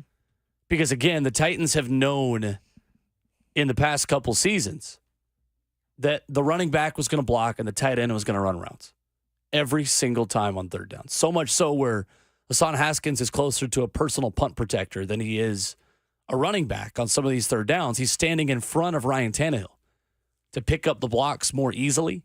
Just the deception of not knowing who's going to block and who's going to catch passes, I think, helps this team. And a block and release for Chikakonko on 3rd and 12, where he's blocking for a 2 count and then out in the flat open and making a guy miss in space. The Titans have to do more with less in scenarios like that. And it feels like they at least now have more athletes while they're healthy who can take a 3-yard pass and turn it into a 20-yard gain. They didn't have much of that last season. It did not at all, Will. No. Did not. You got to have a get-out-of-jail-free card every now and then. And that is what separates teams like Kansas City and Philadelphia from offenses like the Titans is. On 3rd down and 12, you're not just throwing a screen or running a draw play every single time. And even if you are, that screen or draw play might actually go for a 1st down on 3rd and 15. Yes. On 3rd and 20. That to me is what separates this Titans team. Do they have enough athleticism at the skill positions to do that? Still not enough for me. But they are closer to being able to turn something small into something bigger. Yeah.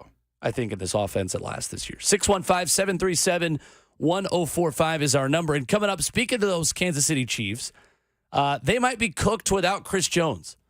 One specific next-gen stat that might tell you to bet the over tonight on Thursday Night Football coming up next.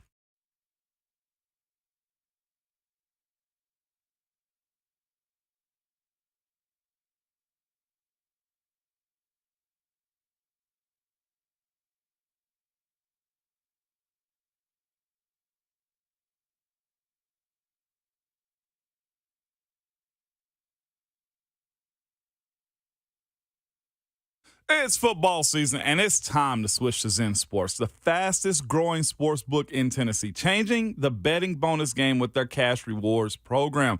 When you sign up for Zen Sports with the referral code, earn a welcome bonus that gives you 5% cash back on your total betting volume for your first 15 days of betting. 5%. Think about that for a second. The NFL kicks off tonight. With that referral code, you can get some cash back tonight on this game, okay? On Zen Sports, keep betting and keep earning up to 3% of your betting volume every month with their cash loyalty program. What other sportsbook is rewarding you every month with cash, not credits or points either. We're talking about cash. So stop wasting your time and money on other sports books when you could be earning real cash rewards with Zen Sports. Download today on the App Store at zensports.com. Your wallet will thank you later. And if you have a gambling problem, call 1-800-889-9789. Terms and conditions apply. You must be 21 years or older and present in Tennessee to bet.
Thursday morning continues on RKW, powered by All Four Seasons Garage Doors. Coming up in 15 minutes, a reset of the Titans injury report yesterday in case you missed it.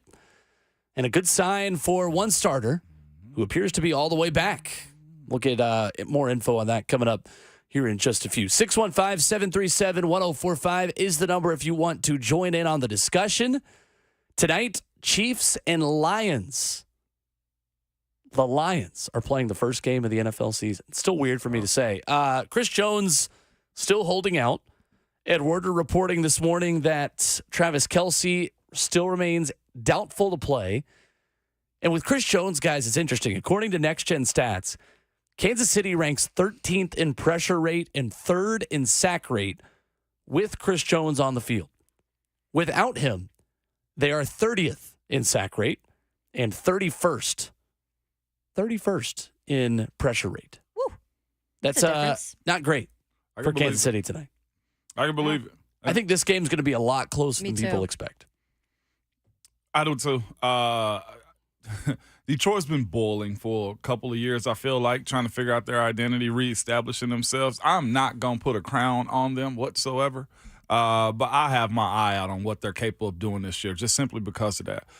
If they come out and win this game, I think their entire fan base changes their outlook on what they could potentially be. I think talking heads like us that speak about, what Kansas City has been in years past and them starting the season off 0-1 would against Detroit would change the narrative a little bit more even on the Detroit Lions, especially if they do it a certain way. If they're capable of flushing Patrick Mahomes out and having rushers to go get him, and if the Lions, that is, are capable of running the ball because Chris Jones is out too, that says a lot about what they're going to do this year. They let Jamal Williams go. This is going to be very fascinating on how this group, especially with the boys that they have up front and with a veteran like Jared Goff manning this offense, this, to me, is a real good kickoff to the season. Yeah, I'm thrilled for it. I'm excited for it because it's really the team that has owned the NFL the past several years in Kansas City. And then you've got the hardworking guys who put on the hard caps and go to work for Dan Campbell and who have been slowly and quietly putting together a squad. And Jared Goff, you mentioned him. Last year, he settled in. Yeah. Like, look, his first year in Detroit, that was a culture shock for him to go from California, where he's been a Cali boy throughout his whole life, and then to go to Detroit. He had to adapt a little. He had to get comfortable with everything that was new in terms of on and off the field. But he's ready to go. I feel like that's the biggest positive. And missing one of your biggest pieces in what Kansas City might not have, and Chris Jones doesn't look like they're going to have to start the season. Like, if I Jared Goff, I'm smiling really big right now. And if it was in Detroit, you guys, I might take Detroit. But for the small fact that it's in Kansas City, I'm going to give them the upper hand. Okay. But I might take Detroit if it was in Detroit to start the season. That's fair. I think it'd be good. I just think the over is now a guarantee. Without Chris Jones in there, I think with Jahmyr Gibbs for Detroit, I don't know. I think this is a great opening act to the season. Hopefully just better than what Buffalo and L.A. was last year. Yeah. Game went close. Detroit. I do like Jahmyr Gibbs now that he's a pro and not playing at Alabama. Oh, yeah, right? But I want to see what his career is going to look like. Should he be in the conversation for Offensive Rookie of the Year this year?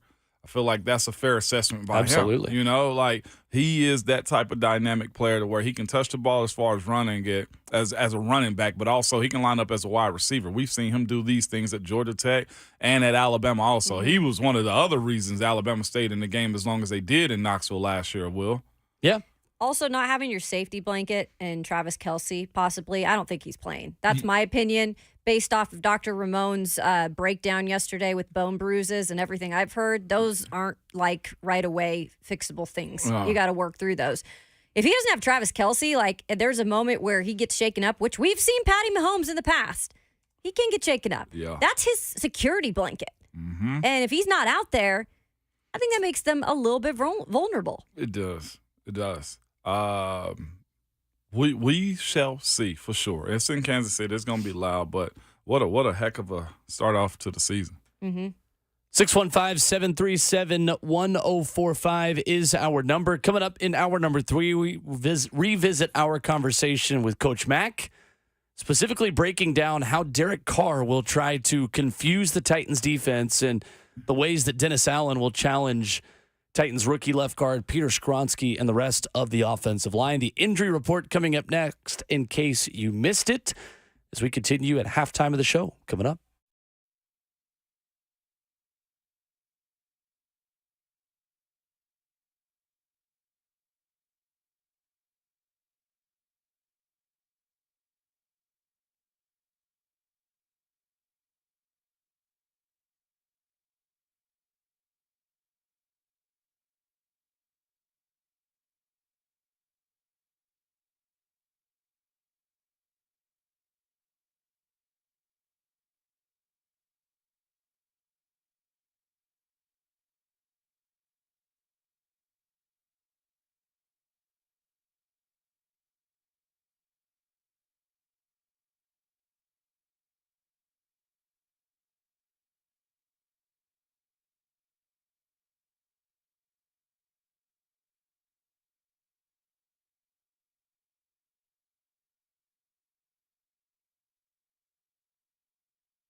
What's going on? A little early today, 7:58. What's going on from the 104.5 The Zone Studios?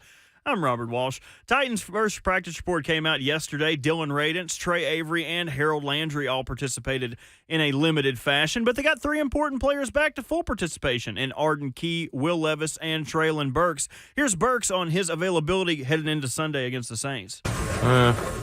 No, you just wait to see.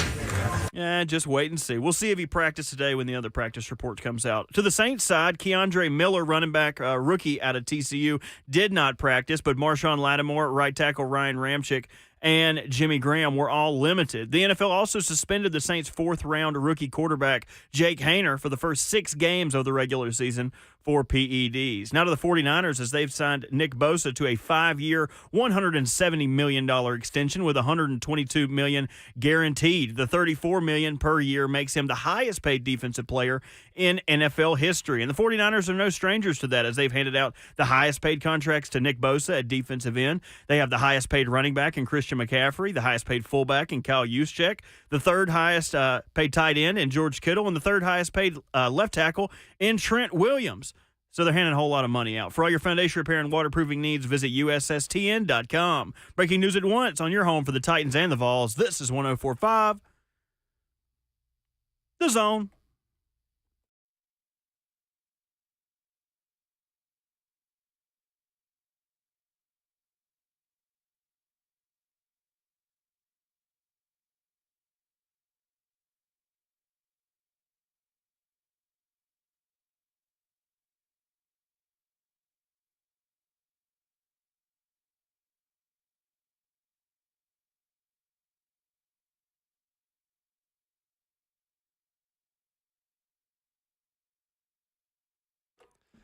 Second half of the show already starting right now on RKW as the show goes on the first day of NFL football in 2023. Coming up in 20 minutes, more from our conversation with Coach Dave McGinnis as he scouts exactly what the Titans need in their trip to New Orleans this weekend against the Saints on a Titans Thursday edition of the show. We've got Ramon Foster, who will be on the sidelines when the Titans take on the Saints in the Big Easy on Sunday. We've got Kayla Anderson hustling around the Titans locker room and everywhere else to bring us the sound you need in your life here on the show. Robert Walsh keeping us between the navigational beacons and out of our boss's offices for breaking any rules most of the time. My name is Will Bowler. Yeah, you are Will Bowler. Yeah, that's all I get. Yeah, that's it. That's all I get. That's it. I don't know. What song you used to love? His name is Will Bowler. I knew it. Bert, way to be There it on it, is. man. I'm out here asking Bert questions, and he's multitasking by doing stuff behind the scenes, man. Hey, get your producer that's like Bert, man. That's right. You can't, because we got him. Some could say I might be the best producer in the world. Nobody else has that moniker, right? Oh. There was one guy. What was his name? Jacob? Jaquez? I think it was Jacoby. Jaquarius. Jaquarius Schaefer? Jatoni? No, it was Ja Rule. No. Jamarcus. Jamarcus Schaefer. Jamarcus Schaefer. It was Jamarcus Nice. Schaefer. Great That's who it guy. was. Probably a better NFL quarterback than Jamarcus Russell. That's kind of iffy, too. He broke our hearts back in, 2005, Ramon? Yeah, he did. And then he threw from a knee and went first round overall. So Tough. All good. Joe Milton better. He did the same thing I think any regular person would do when they made a lot of money. Just get fat as hell. Oh, I have a lot of money now? Oh, well, then I'm going to be large. That's Vince Young, too, out in the It streets. is, man. Oh, me, oh, my. It's funny, too. It's crazy you say that because in my group chat I have with my classmates from 2004, Arian Foster asked a very good question that was poised in a way that was very respectful, but it was Arian just Foster like, saying something respectful? It did because he ended. I'm just like, give me just kidding. I half love a Arian. second, man, and I'll give you the question that he asked. And I was just like, that is a very fair question, Arian. But now is not the time for this. We had other issues we had to break down, okay? But he asked this question right here. He said, side note, and he's just so blunt and brash with it, though, Always. too, and we laugh.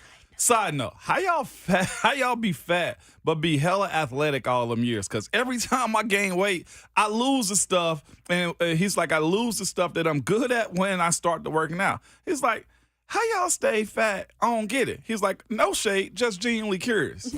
I'm like, Fair enough. I was like, you know what you got now? You got fat man dad bod, Arian. That's what you got, okay? Welcome to the life. God. I love how he's like, no shade, just curious. He was, because now he's golfing and traveling and got all this downtime, right? And he's probably eating and traveling. And He's a good golfer, too. Yeah, he actually just jumped under 100, if I'm not mistaken. And he just picked it up. Oh, I think he's better than that. Is he better than that Yeah, now? I would say he's probably a sub-90 guy. Is he really? Yeah. So there's a lot of videos he does with some podcasters I listen to and everything with Barstool Sports that he's involved in, and they do like golf videos with Arian all the time. He's like legit. He's got a really good swing. He's gotten good now. I love these skinny guys when they get fat and they come over to the dark side and they're like, "How do you guys do this, man?" I've been doing this my whole life, bro. I've been being a big boy my whole life. Right. I got this down pat. That's what I told him. I was like, so now you realize we're twice the athlete. Huh. You know what I'm saying? Working out for two people. Yes, we did 110-yard sprints. Yes, we did sand pit. Yes, we went in there and lifted the houses. And guess what? Never complained one time about being tired. Twice the athlete. Did we care about six packs? No, we didn't. Only ones we hey, say it like a true big boy behind the glass right there. Rubbing my belly right now. 6 rolls. Hey, 6 rolls. I probably got more than that. Guess what we also do? We make more than running backs these days. Couldn't be my position. Couldn't be my position. Yeah, we win at all times, Bert, because why? We got microphones and we're crafty because we're big dudes. You feel me? That was like the Pam Beasley quote at the office party where she goes, "And went to volleyball camp most summers." And made more than running back most years. Oh, goodness. No doubt, man. But You're a menace to society. I love the transparency of having friends that can just say crazy, silly stuff like that, man. It keeps you honest. And Arian is good at saying crazy, silly things. When I gave him the answer to it, he was like, okay, that makes sense. Yeah. Just a little misunderstanding. That's all. He was curious. Group text you're in with former Tennessee players sounds like God.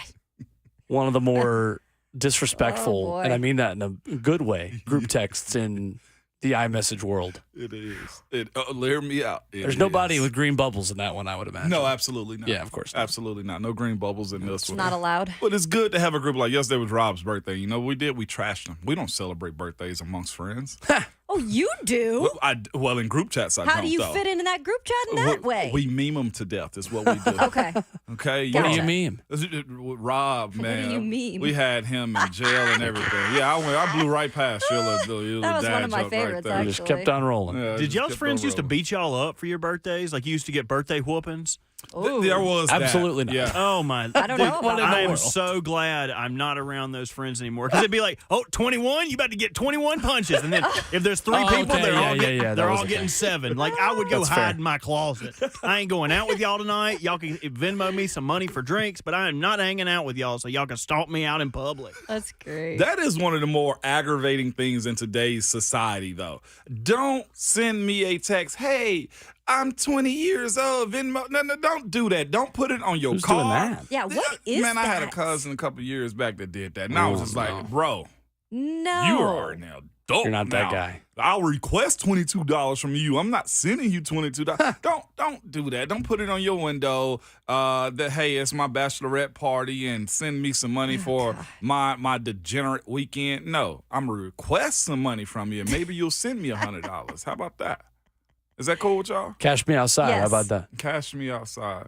That was a good redeemable one right there, but Thank you. still below the line. Okay. That was below the line.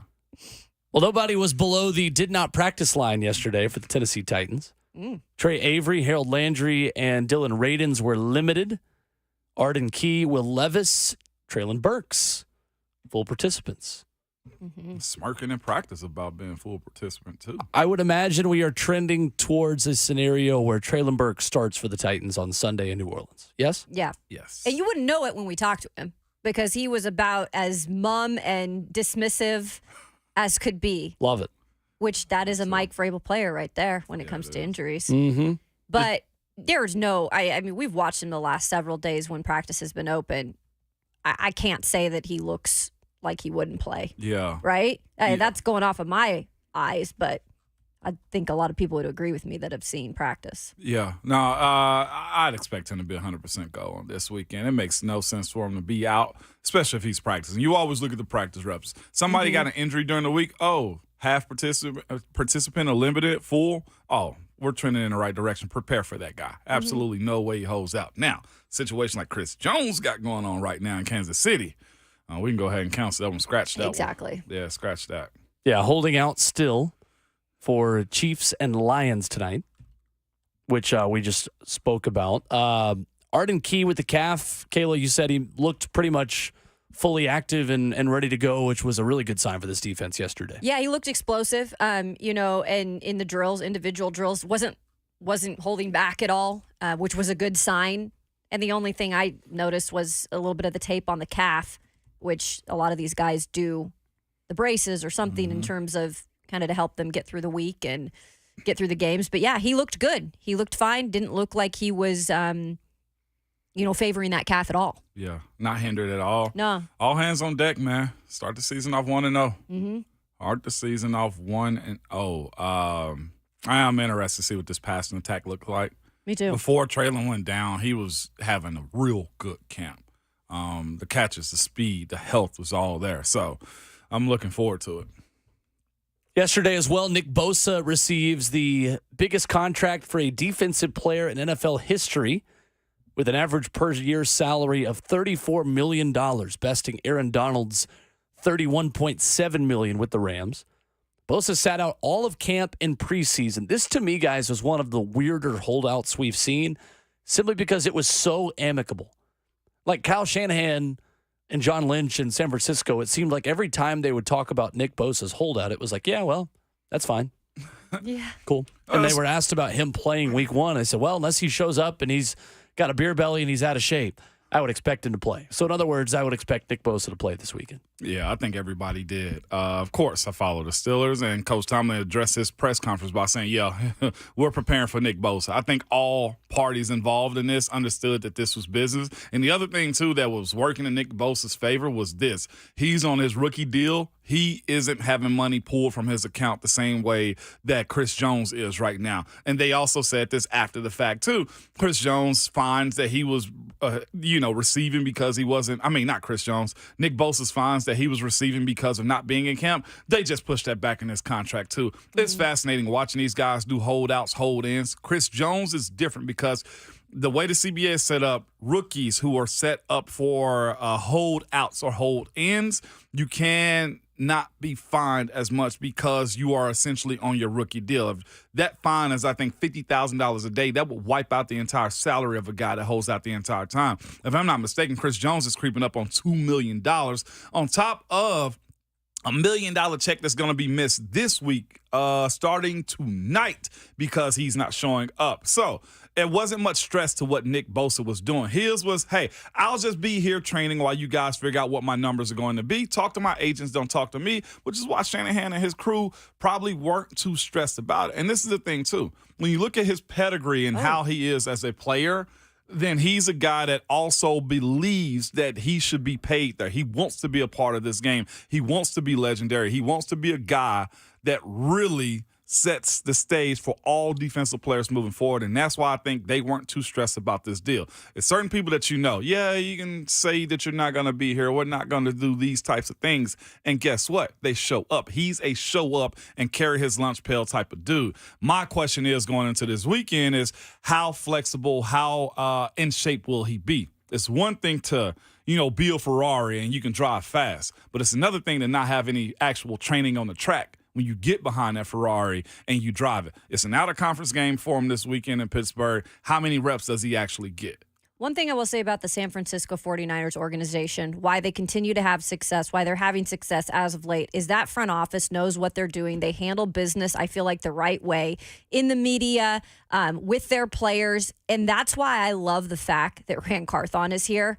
I feel like they're going to benefit so much for having a guy that was in that organization for so long and how they dealt with business there. I think it's going to be awesome for the Titans moving forward. Just had the lights flickering here, too. I wonder if Kyle Shanahan or Chris Jones or somebody's trying to silence us. It's probably No, I don't see any scenario of that. Thanks, Kyle. Probably didn't have enough money because they gave all the money to Nick, so we can't pay the bill. They have $2 million. They keep on in signing, cap guys. space next year. How do you have that list of all the players that they have being paid at the top of their positions right now? Maybe we can get in that on the other side. Yeah. Maybe.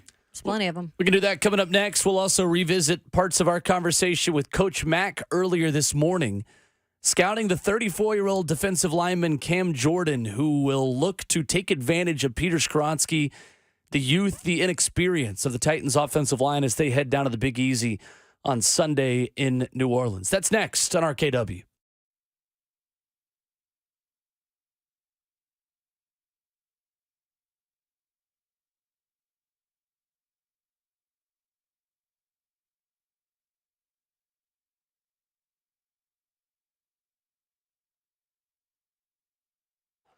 Hey, what's up? It's Will Bowling. Storms and changing weather can cause all sorts of chaos, including power outages. Well, have you considered what would happen if your home had no power right now? It's going to get pretty hot, going to get pretty humid. That heat outside is going to make its way in. Well, I'm here to tell you a home generator can make a huge difference, and Lee Company's got you covered on that. If the power goes out, a home generator will keep your heating and air conditioning system running, your lights on, and the appliances working. You can also count on your phones and computers to stay charged and never miss a beat, which can be awfully important as you keep up with changing weather and what the news is telling you in the moment. Well, you need to act now and take advantage of a great offer from Lee Company. Get $500 off or special financing for up to 36 months on a new generator for your home. You heard that right. $500 off right now. All you got to do is call them. 615-567-1000 or go online to leaguecompany.com/promotions. Again, 615-567-1000 to claim this great offer. League Company, all you need.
RKW is powered by All Four Seasons Garage Doors right here on 104.5 The Zone. We've got Ramon Foster and Kayla Anderson. We've got Robert Walsh.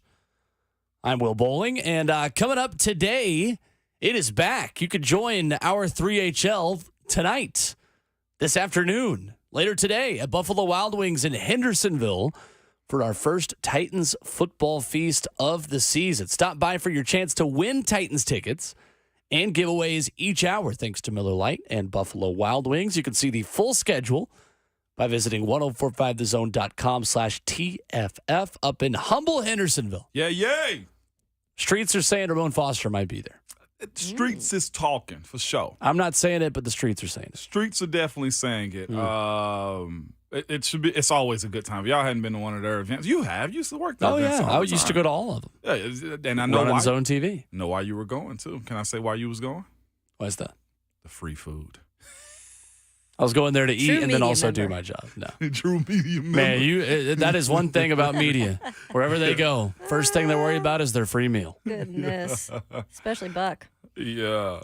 Oh, man. But, yeah, it's a good time, man. That Clarksville crew that comes down and see them, usually they'll usually, if it's north of the city, like Hendersonville and more north, they'll come down and see them. The Clarksville crew, when you go there in general, though, is a daggone good time. And I do just got to salute them, 3HL, for them being on location in a lot of places just because that drive to Clarksville. Yeah, it's not an easy one. And I think all of 3HL live south of Nashville. Just a hop and a skip up the road. You need a helicopter. Okay?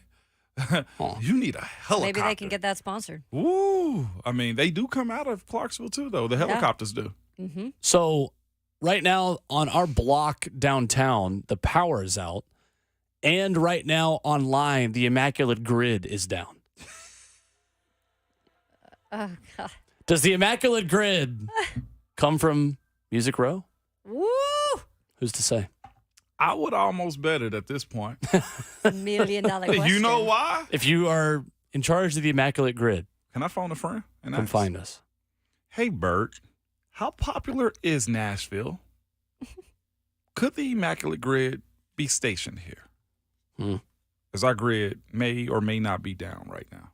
The electrical grid is down. I don't know if the Immaculate Grid is from here. If you're unfamiliar, the Immaculate Grid is a game that these guys know. I play the minute it comes out at 8 a.m. every morning. You do. It is a 3x3 square where horizontally and vertically you have teams and or stats, and you have to match up the horizontal and vertical axes. I'm not going to guess which one is X and Y because that's too much algebra for a Thursday morning talking about sports. But you have to match the horizontal and vertical together. So if you have Bears and Titans, you got to pick a player that played for both. You could do it in soccer, which is the one I'm best at. You can do it in football, baseball, women's basketball, men's basketball, hockey. And you would think there's a ton of answers for a bunch of these, but there's a very finite number of players that have played for both franchises. I got a soccer one last night where there were 5 options in the history of these two clubs.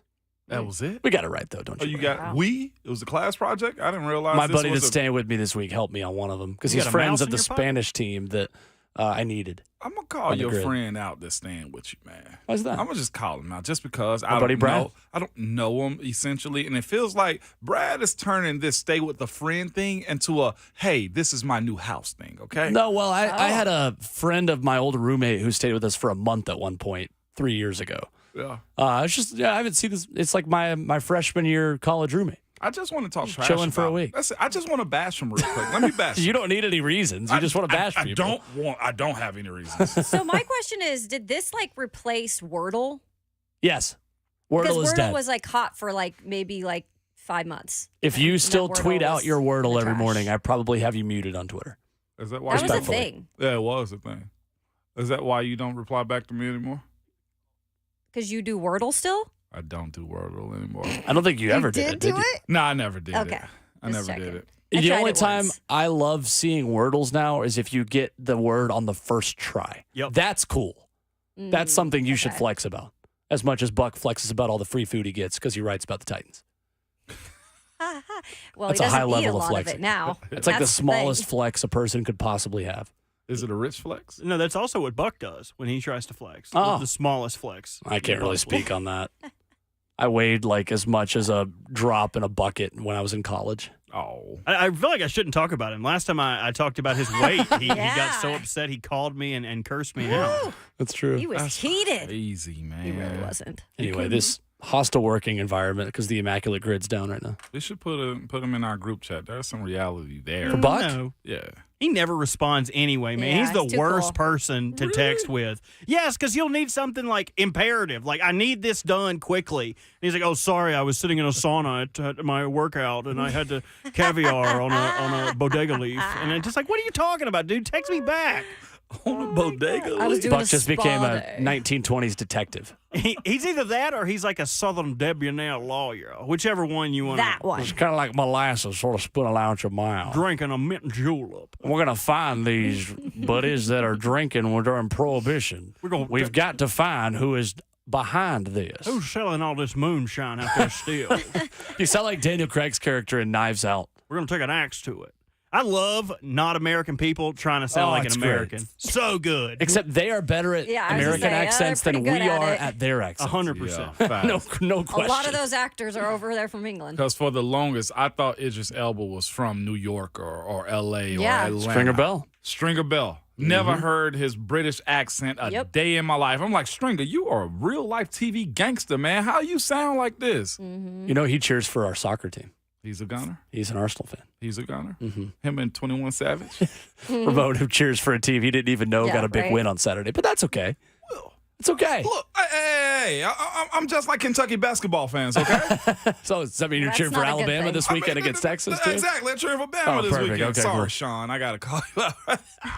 Yeah. But either way, yes, Will, I did know we had a win. I did. I like We. it. No, I'm okay with it. After you told me. Let's go to the phone. 615-737-1045. Wayne calls in here in hour number 3. What's up, Wayne?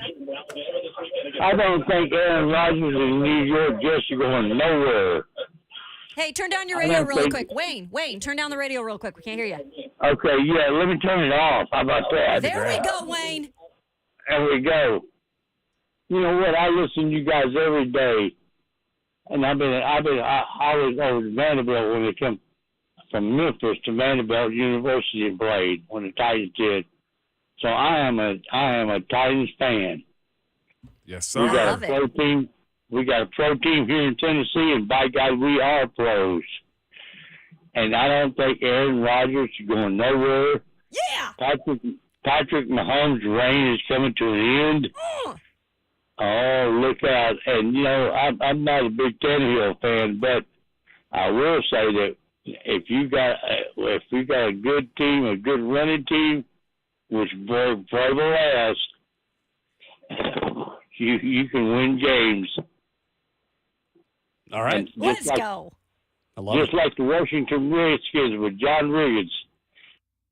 Thank you, Wayne. I ain't coming there hot today. That was like Wayne! that was like high school Spanish class. I was just looking for context clues. Call your I shot. felt like I I was know, on Paul Z- Feinbaum. I know what zapatos means. That's shoes. Okay, what is Wayne talking about here? Zapato. Let's go, Wayne, putting down those quarterbacks. That's right, Aaron That's Rodgers, what you I'm ain't. talking about.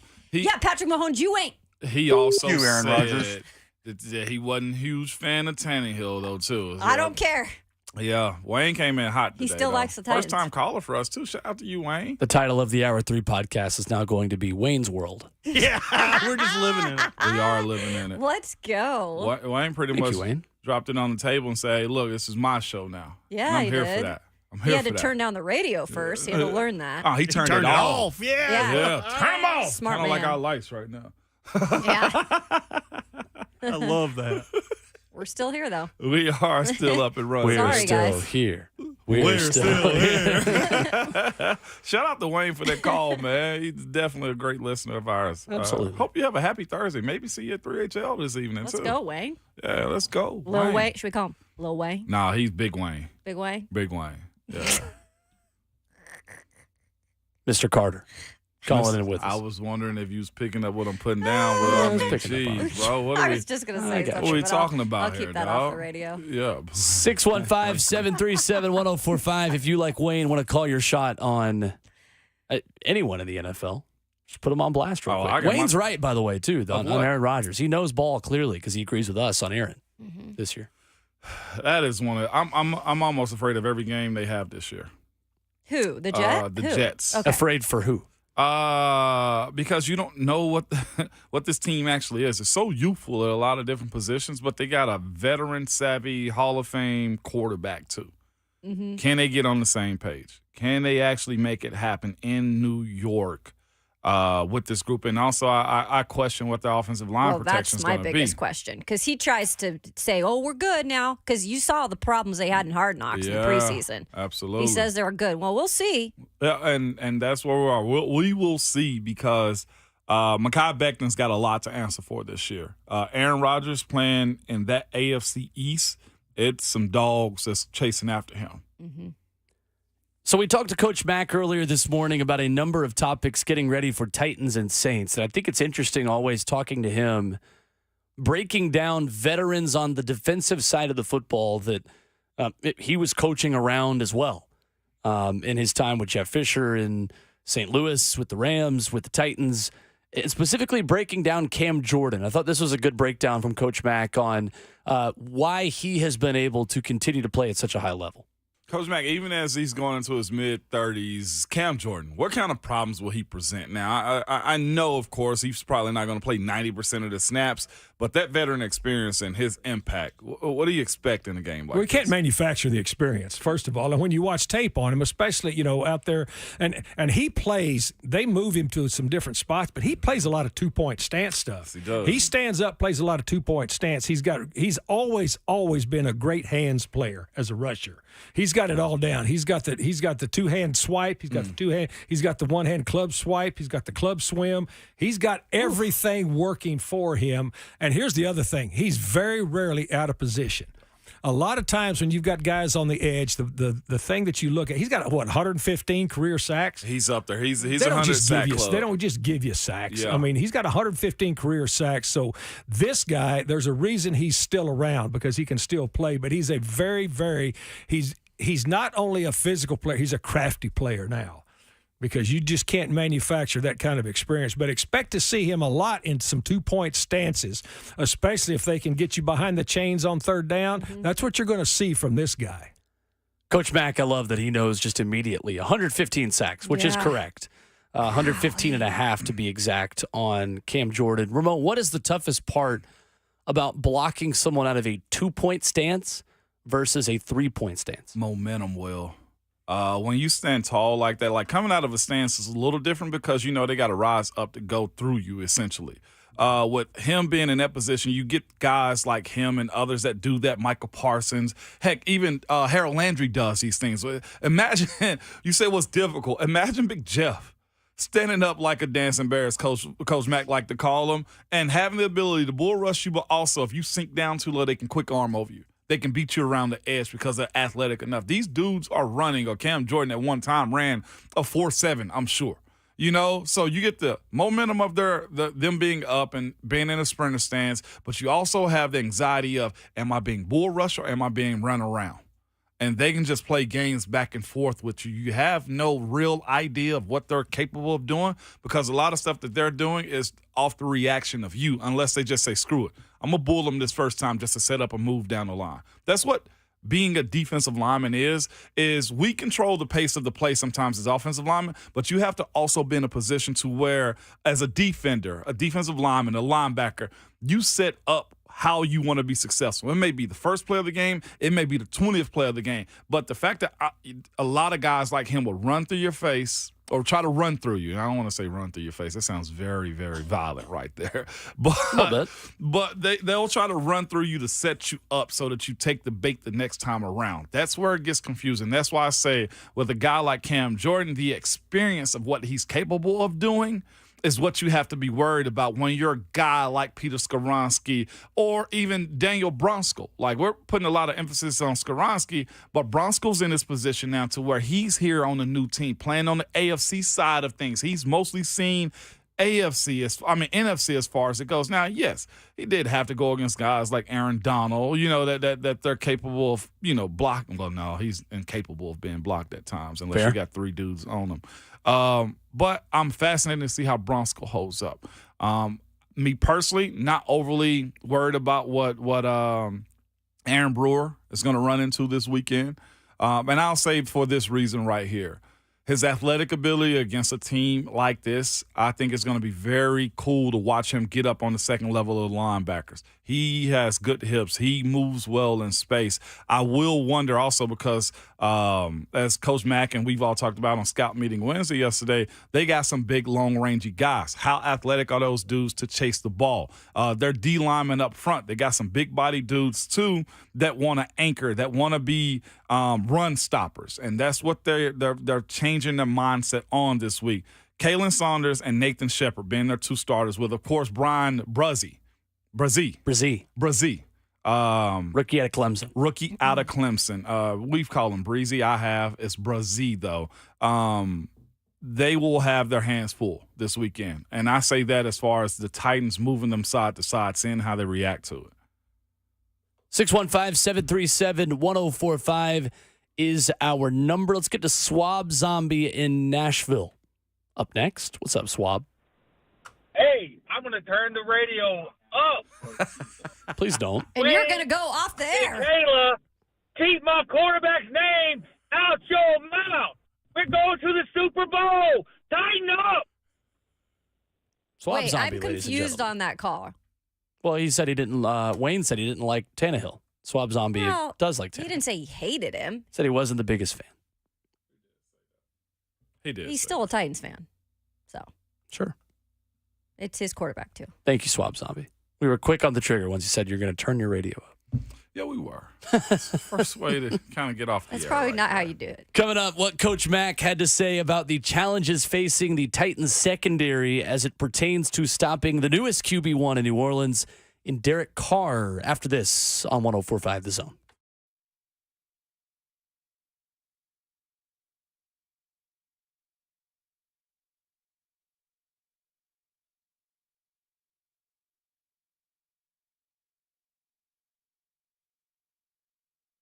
It's Ramon Foster for Genesis Diamonds. And one of the things I love most about Genesis Diamonds is the laid-back feel, the vibe, the relaxed feeling you get when you walk in. There are no commission salespeople at Genesis. Never 1 ounce of pressure or intimidation to buy anything. If you're already diamond expert, or if you don't know anything about diamonds like I was at one point in time, they will make you feel at home and at ease. And you can see a wide array of GI-certified diamonds all in your price range, too, in every shape and size. Or if you're looking at a lab-grown diamond, Genesis has those as well at prices way, way below what others sell them for. All of this plus this, y'all. Free service for life on any purchase. Designer jewelers that you can't find at other jewelry stores. 110% diamond upgrade guarantee. An incredible selection of pristine luxury pre-owned Rolexes on display, too. This is Nashville's premier jeweler. Voted time and time again as the best place to buy an engagement ring and best jewelry store in Middle Tennessee. Everything from rings, earrings, bands, bracelets, colored gemstone jewelry, all at a price other stores could only dream or offer you. For your special occasion coming up, get the most value, the highest quality, and the best overall experience at Genesis Diamonds, located in Green Hills and Cool Springs.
The show goes on into hour number 3, the end of hour number 3 here on RKW. We're powered by All Four Seasons Garage Doors.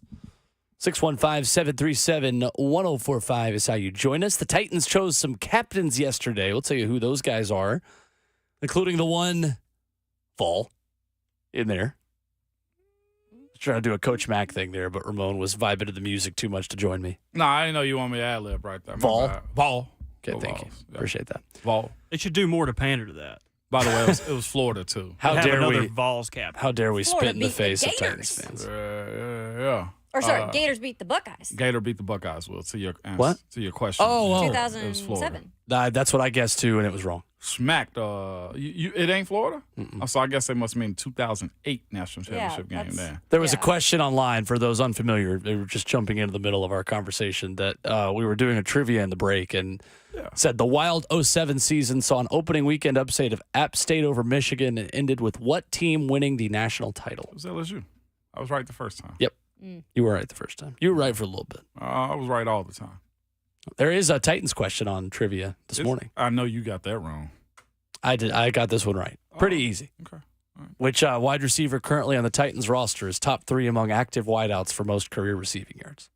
NWI. Naturally, I went with Mason Kinsey. No, I was about to say, I thought you went Morgan Cox.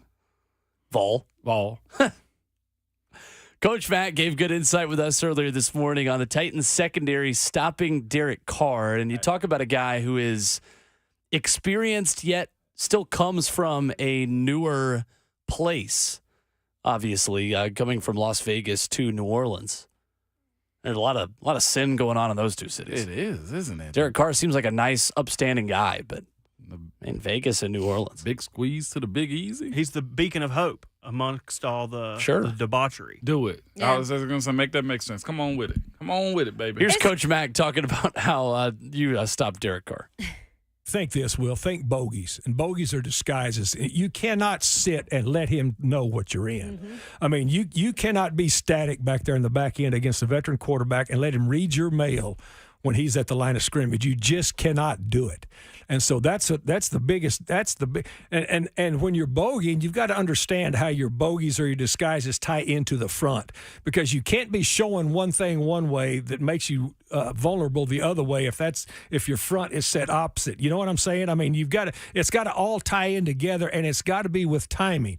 And, just for a little insight of talking ball, that's why they got clocks on each end zone, because defenses look at the clock too. Because you study tape and you study the tape and you look at the TV copy and you see when they're snapping the ball, and you can tell when they're snapping the ball to time your bogeys. As for when you want to spin down, when you want to spin out of it. So all of that stuff comes into play now. We're into real football now. I mean, we're into real football. That's what we're talking about. And so that's going to be big. And it's really big against veteran quarterbacks. Because if you sit back there in a two-shell, or if you sit back there in a single high and just let him look at you, it's problems. It's interesting with Derek Carr because, as Max said, he's a veteran. He's been around the league. He's been in different places. Now he's landed in a new spot. I'm always curious as to how these guys come out the start of the year with new weapons. How has he kind of built that chemistry with them? Because we hear Ryan Tannehill all the time, and he's been here. Like, it's important for him to have that to start the season. So what has Derek Carr done with what's around him there? How has his offensive line kind of meshed together in front of him? Like, it's going to be really amazing. I think it's easy to say, hey, we're going to take the Saints because it's in New Orleans. But how really is this offense going to look game one with Derek Carr, a brand new quarterback to that team? He's a veteran. Yeah. But that's a new place. They're probably hoping he's the second coming of Drew Brees, and that's Of course they are, yeah. long gone, man. And I don't think many people correlated him to that as far as his career goes. One thing that can't be denied, he's a 4-time Pro Bowler. He's a veteran in this league. He's seen a lot. Mm-hmm. You expect him to do a lot. Like Coach Mack was saying, you can't allow him to assess what you're doing defensively. Week one, I think teams are going to be a little risky, not a lot. Until you get more film on guys. You want to figure out what's the simplest way for us to win the game. And that's what Derek Carr's goal is going to be. But you got to light a guy like him up. What you're hoping is, guys like Michael Thomas don't have a good weekend. You know, Chris Olave, what is that going to look like for him? Watching, you know, the way those guys ping pong with one another on who's getting the reps. They have weapons. For sure they have weapons. We heard that yesterday in our scout meeting breakdown. He had those in Vegas too. Sure Had two of the best dudes at their position with Waller and also Devontae Adams. So it's fascinating to see, with better protection, to your point, how he's able to operate indoors. He's dealt with all the similar things he had going on in Vegas. It'll be interesting to see him in that jersey too. Like, I can't picture it. He's going to be hyped. Yeah. He's an intense quarterback sure the fans for are the too. position. Yeah, they should be. It's freaking, like we just said, New Orleans. 615-737-1045 is our number. We'll get to William and Dylan on the phone lines when we come back and reset the headlines where the Titans chose 7 captains yesterday, and I think one of them particularly stands out. That's next on RKW.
What's going on, guys? Just about 9 o'clock from the 104.5 The Zone Studios.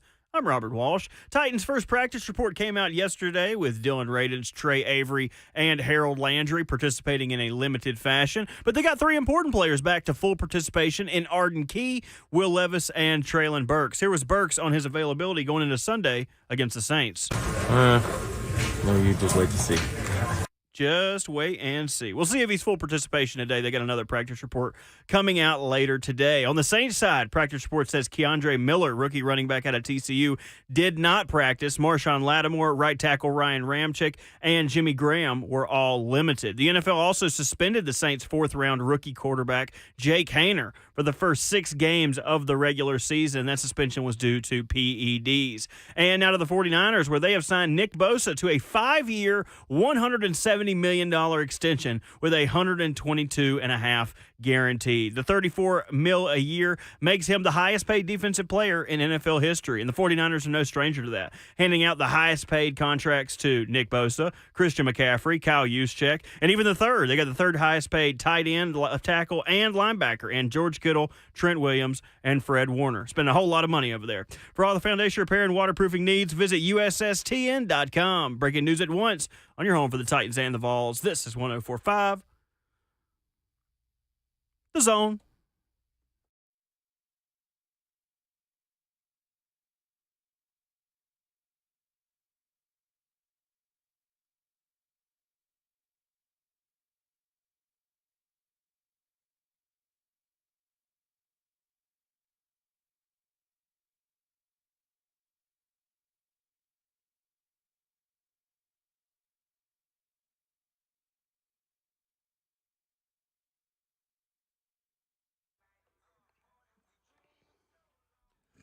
And the show goes on into hour number 4 right here on RKW. We're powered by All Four Seasons Garage Doors. When trust matters, count on All Four Seasons Garage Doors in Nashville. Professional garage door installation and repair from a locally owned and family-run business. Visit allfourseasonsgarages.com/Nashville. We've got a full studio ready to go on this beautiful Thursday morning. It is 70 degrees outside. Ooh. There's a chill in the air. There's football tonight. We're not really athletes. Yeah, we are. That's Ramon Speak for yourself. Kayla Anderson. I'm an athlete, baby. All of us are athletes. Robert Walsh behind the glass. I am not an athlete. I'm the most unathletic athlete in the history of the Southeastern Conference. My name is Will Bowling. You should actually wear that as a badge of honor. I do. there, man. I say it all the time. There's a lot of people that want to be athletes that can't even say that they had an opportunity to be an athlete. Well, that's me. At least but you- I still consider myself an athlete. You know what I'm saying? At least you tried and failed. I mean, that's all that matters. No, I didn't really try. No, I didn't want to say failed either, but I mean, hey, it is what it is, you know. Sometimes you feel better in your later years. You know what? Late So, bloomers, baby. I'll say. Late bloomers. Yesterday I ran 1 mile. I don't recommend it. I was going to say, you tell me not to run all the time. Yeah, I know. Doesn't mean I can't though. I've got to lose some lbs. I got to get back out there. Wow, first time I heard you say that. I know, right? Oh, I've felt that way for a couple months now. Bulking season Dang. out here from the bowling. It's cutting season. It's cutting season now? Mhm. Right Wow. before the holidays and tailgates kick off, huh? Okay. Bulking season when it's cold and you can hide all your bulk under jackets. That's Mhm. fair. That's fair. Yeah, I don't recommend running a mile though. I did the one sport one of the two sports where you can be at an SEC level, and then 5 years later, if you don't continue doing it all the time, you can be below an average human level, which is where I am now. Like, don't ask me my mile time now. It's not going to be good. That's what I was going to say. Can the average person run a mile? Can't? What do you mean? Can they run a mile? Can Yeah, they of complete course. 4 laps around the track? It'll be like 20 minutes. Okay. I would say, what do you think an average mile time is? For a regular person, Just non-runner? regular person. 10 minutes. Yeah, I'd probably say about 8, 10, 8 to 10. Probably More than 8. Y'all way too gracious. More than 8. 10 minutes. I'm going 12 to 15. Nah. Yes. Yes. 10 The minutes. average person? Yes. I'm walking now. My average pace is about 18 minutes in a mile walking. Walking. Yes. This is running. Yeah, 18 to 20 is usually walking pace. But I'm a supreme athlete, okay? And I'm Right. thinking to myself, I'm like 12 minutes to a mile is what I'm telling you guys, okay? 12 to Right. 13. AJ in the F&M Bank chat says 12. Yeah. That's I'll what go I'm with telling 11. That's what I'm telling you. I just had to brag real quick. I'm hoping you use that as a drop at Bert. I won't. Are we now manufacturing our drops? Is that the point we're at? Kayla. He's got so much We're ammo like behind that glass. manufacturing our promos. Yes. If you want to get a drop in, I need you to say, "I'm so glad I'm A." All right, cool then. Ravens fan? Yeah, exactly. He did it today. He did it today. You guys know for the last 2 years, I've been like, I need to gain weight. I need to gain weight. I need to gain weight. And now I'm like, oh, I went too far. So I need to lose a little bit. Oh, I you wanted to be step off good this weight. ride. I know. You had a whoopsie moment? Not even really that. Like everyone has a number where they feel most comfortable. And I never knew what that number was until I went over it. And now I'm like, oh, I need to go back down maybe 10 pounds. Not much. Did you get on the scale for like the first time in a long I do time? all the time. Oh, okay. Yeah. I thought it was like you hadn't been on it in a while. No. Because I don't go on that scale unless I'm just feeling something. Then I'm like, am I over? I'm good. Yeah. Okay. I feel like the more uncomfortable I am in my body, the more comfortable my body is. Like I'm slowly becoming a beanbag chair. Like I'm slowly becoming a Tempur-Pedic mattress. Those are nice. Eventually, my body will be so comfortable for anyone else that it would be uncomfortable for me. It's a weird Cheyenne's gonna spot to love be it. in. She does. She's always rubbing my belly, bro. I hate that so much. She uses it as like a term of endearment, and it's like I'm like a cat. Like don't touch my belly. Yeah, it's like it belongs to her. My wife does the same thing to me too, man. I'll be like, you into this, huh? And she was like, well, of course, I love this. Oh no, do not be touching my belly. I'll be like, nah, but because like the public shames you for this. For sure. You know? But when you out here and you love it and you got somebody that love it too, it's like, you know what? Go on with your bad self then, okay? Be proud of what you got going on there, sir. This is hard to do on the day-to-day, okay? Even with my weight loss, I'm just like, that might be doing. I'm telling you, we have shied away from what society used to be. In the medieval ages, Sure was. In the medieval ages, Come it on, was Bert. great to be fat. It was like, oh, that guy's got money. That guy can eat good. That guy got somebody that can cook. I'm What saying, happened? What happened to Let that? Robert cook. Have you seen the Prince of India? That boy big. He huge. You become useful when the aircraft goes down and you got to live on the island. You Hey. become very useful. We not dying first is all I'm telling you. We can make a meal out of anything. Bert, what's the most Well, you are, immaculate 'cause we're random gonna eat meal ya. you've had? Huh? That I've made or had? You know what I'm saying? Made. You've Oh. made, I guarantee you've made a meal out of nacho cheese, out of old protein in the refrigerator with some 3 days old like bread. Like tell me you haven't made an immaculate meal out of nothing. I've been known to throw a little garbage stir fry together. You know, what you got in the fridge? Some old carrot sticks, some broccoli, You got some ramen? a little bit of chicken. That's Throw what that we in there. call kitchen sink chicken. Love that. See what I'm saying? It's the best. See what I'm saying? You got a little fat boy in you too, man. It's His fine. name is Bill. Little Bill. Bill Wolling. That actually was my nickname in high school. Bill I Walton. got called Bill Wolling a lot. Yeah. Huh. It's a good one. Thought it was gonna be more to that, Will. You To let the me down. phones. 615-737-1045. Dylan in Nashville is up first to begin hour number 4. What's up, Dylan? What's up, Dill? What's going on? Can y'all hear me? We got you. No. Shut up. Dylan, you don't shut up. Robert, you shut up. All right. Well, I'm out here to call one crazy shot Okay. and one that's not so crazy. Hit Okay. me. So my crazy shot, and it's gonna be off the wall. You don't have to write it down, anything. Ryan Tannehill gonna win the MVP. Ooh. Of the NFL? Now, yeah. Now going to college, my not so crazy one. The Vols are gonna dethrone Georgia, and we gonna go ahead and take that natty back home. I'm gonna get off here and let y'all go. Thank you, Dylan. Let's go. Dylan, may I ask why the MVP take on Ryan Tannehill? I don't know. I feel like he's been getting a lot of hate, especially from our own fan base, and mainly we just talk about the backups and what's going to be after him. And I want to see him re-sign. I want to see him be great. And that's just the Titans fan in me that's loving him. So let's get it. Okay. That's fair. Finally, Dylan. Thank Fair. you, Dylan. We got that. Boy, I ride with Dylan on this. I'm going to be real. Not with his whole, I'm not placing a Vegas bet on it, but the fact that everybody's so ready to move on from 17, man. Which Let- one is more let him be likely? optimistic. The Vols winning the SEC East or Ryan Tannehill winning MVP? Our brains work Balls. so similar. I'm looking at the odds right now. You got the, yeah. Probably I'm the working Vols on it. winning. I don't think you could get odds on Ryan Tannehill winning the MVP. I don't think they exist. At He least is not right plus 25K. Okay, Yeah. well, Book it. Tennessee to win the East is going to be much better than that. $100 could Yep. change your life. Book it. Bert, you can't bet for me. Don't put your money where your mouth now. is. And he's vouching. You're buying everybody in your family a new house. And he's back to vouching. Now, how much is it?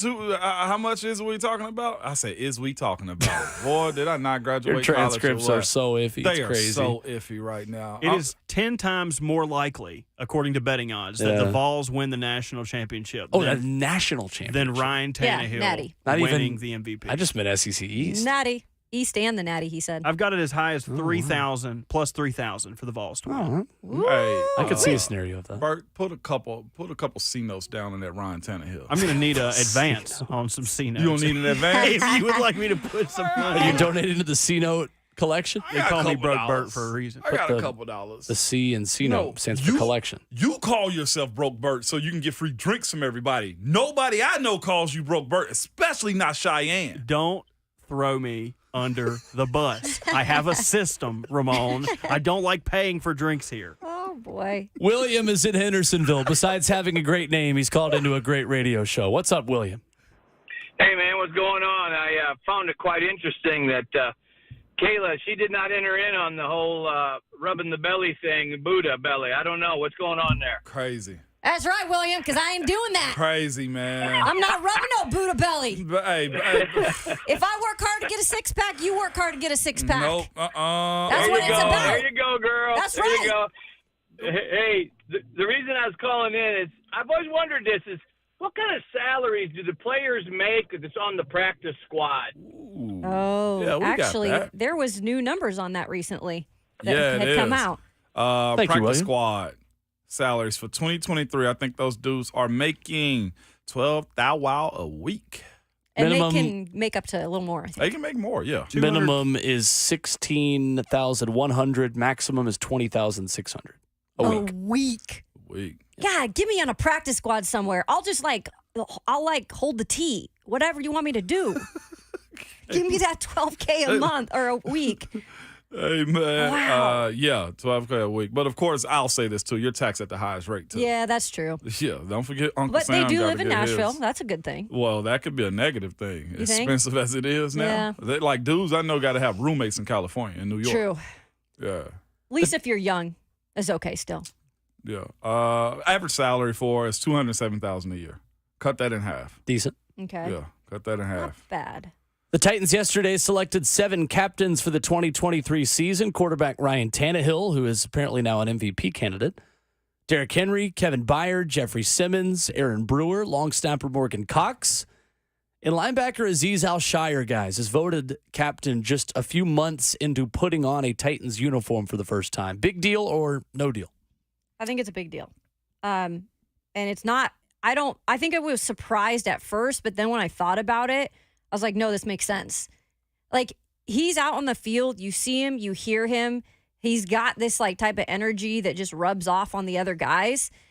And this is a guy who's been through a lot in his life. And he said it when we asked him about getting that honor. And he said, I've been through a lot. So this means a lot at this point in my career. I might be new to this team, but I'm not new to football. I'm not new to the leadership type of role where he learned that in San Francisco's organization. I'm really happy for him because you guys, I think he is one of the biggest ads that Rand made this offseason. Yeah. And it shows. Me personally, I don't think it's a big deal. There's a vacancy there in the middle linebacker spot. As far as what's the expectation of who's supposed to run, I think the green dot, as it's called, as far as the guy that's communicating, should be a dude that's out front. Azeez and Arden both are at crucial points in their careers to where they can really turn themselves into household names even more. Those signings were essentially it. These are signings to make these dudes some dudes even more. I don't think that usually happens, though, when you are a first-year player in a team and you get a cap. I don't think that happens usually. Oh, I'm not That's all I'm bringing to the disputing. table. Like, I that's think different. we're talking about two different Yeah. things in the sense of like, oh, his expectation, he's a new guy. No, I think his expectation of position you're playing is what I'm saying. Sure. Him No, I being get a new that. or old dude is it's not irrelevant, but I think his expectation of him being signed here. Well, yeah, and that's the absolutely. expectation he has for himself, too, I think. No doubt. 615-737-1045 is our number. And coming up next, the Thursday 3 for the second time in this football season. And we've got NFL games to choose from as well. 3 picks against the spread or on the totals for the football weekend as we turn the page from week 1 of college football to week 2 and towards week 1 in the NFL. Can Kayla stay undefeated? We'll find out coming up next.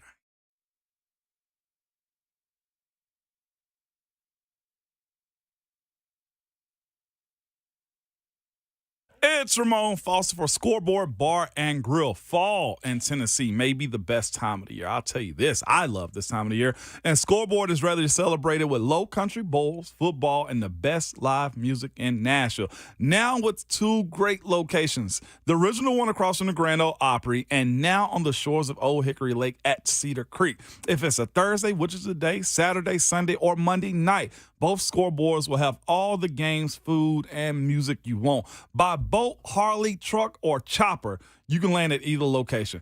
If it's football time, it's scoreboard time. And are you ready for some football? Because you can join 3HL this Friday from 3 till 6 as they broadcast live from the newest scoreboard, Cedar Creek location. And listen up, y'all. We'll have great giveaways and half off all drinks from 3 to 6. And if you want some free, yes, free UT versus Austin Peay tickets this weekend, register to win a pair with 3HL. You have to be present, though, to win. So you can't send anybody to get the tickets for you. So be there so you can get those tickets for the home opener. Mark your calendars and get your appetite ready. Low Country Bowls from crab, shrimp, and all the fixings start back up this Saturday from noon to 5. Scoreboard, Cedar Creek on Old Hickory Lake.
Rolling right along on your Friday Junior edition of Ramon, Kayla, and Will. We've officially decreed and decided, guys. Friday starts now. We've just decided. Go ahead and tell your friends. Football's tonight. We've got Friday vibes and a Thursday for the rest of the day, and we should properly act like it. Is that okay with everybody? I wish you would have a problem with it. Really wish you would. 615-737-1045 if you want to join in as we preview some college and NFL football this weekend with our Thursday 3. Kayla, a perfect 3-0 in week 1.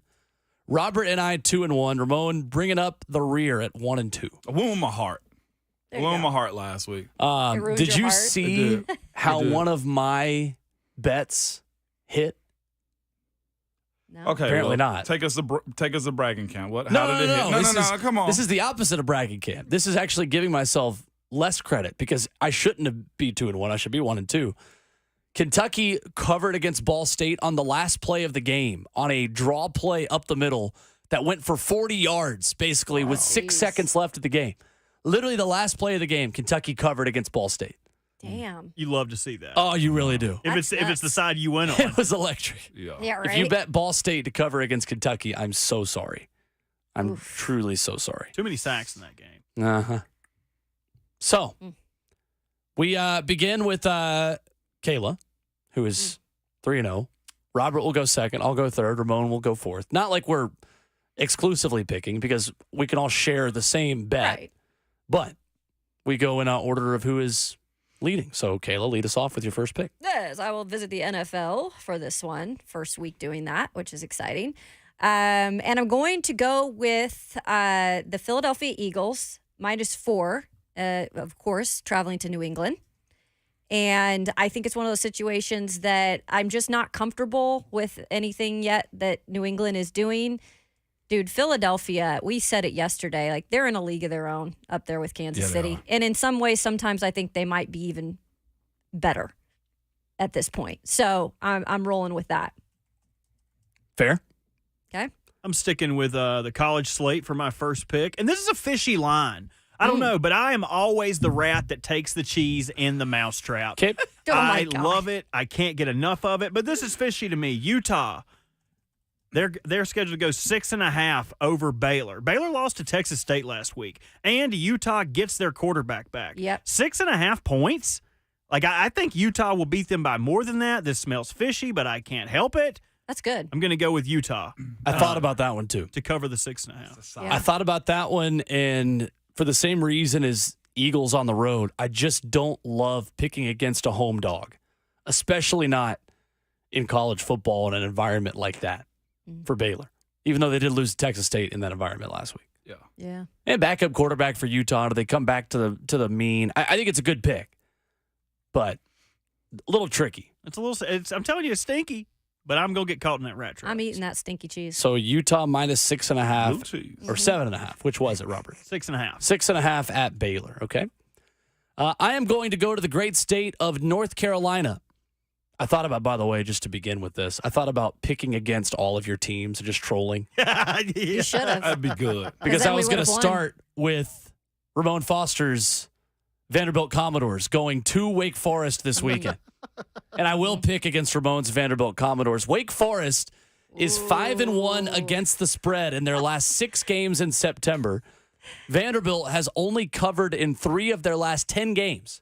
Clark Lee and Vandy has been good straight up over the last 7 games, but Vanderbilt has only covered 3 of their last 10, and they are 1-6, Vanderbilt, against the spread in their last 7 games in the month of September. Give me the claw fence. Fighting words to Ramon Foster in any context. Wake Forest -10 against Vanderbilt this weekend. It really, both of them could be considered Ramon's team because his favorite coach is the head coach of the Demon Deacons. That's right. Dave Oh, my Clawson. gosh. Dave I forgot Clawson. about Taylor, that. I only got one friend in this room now. Me. That's right. Both right. of them.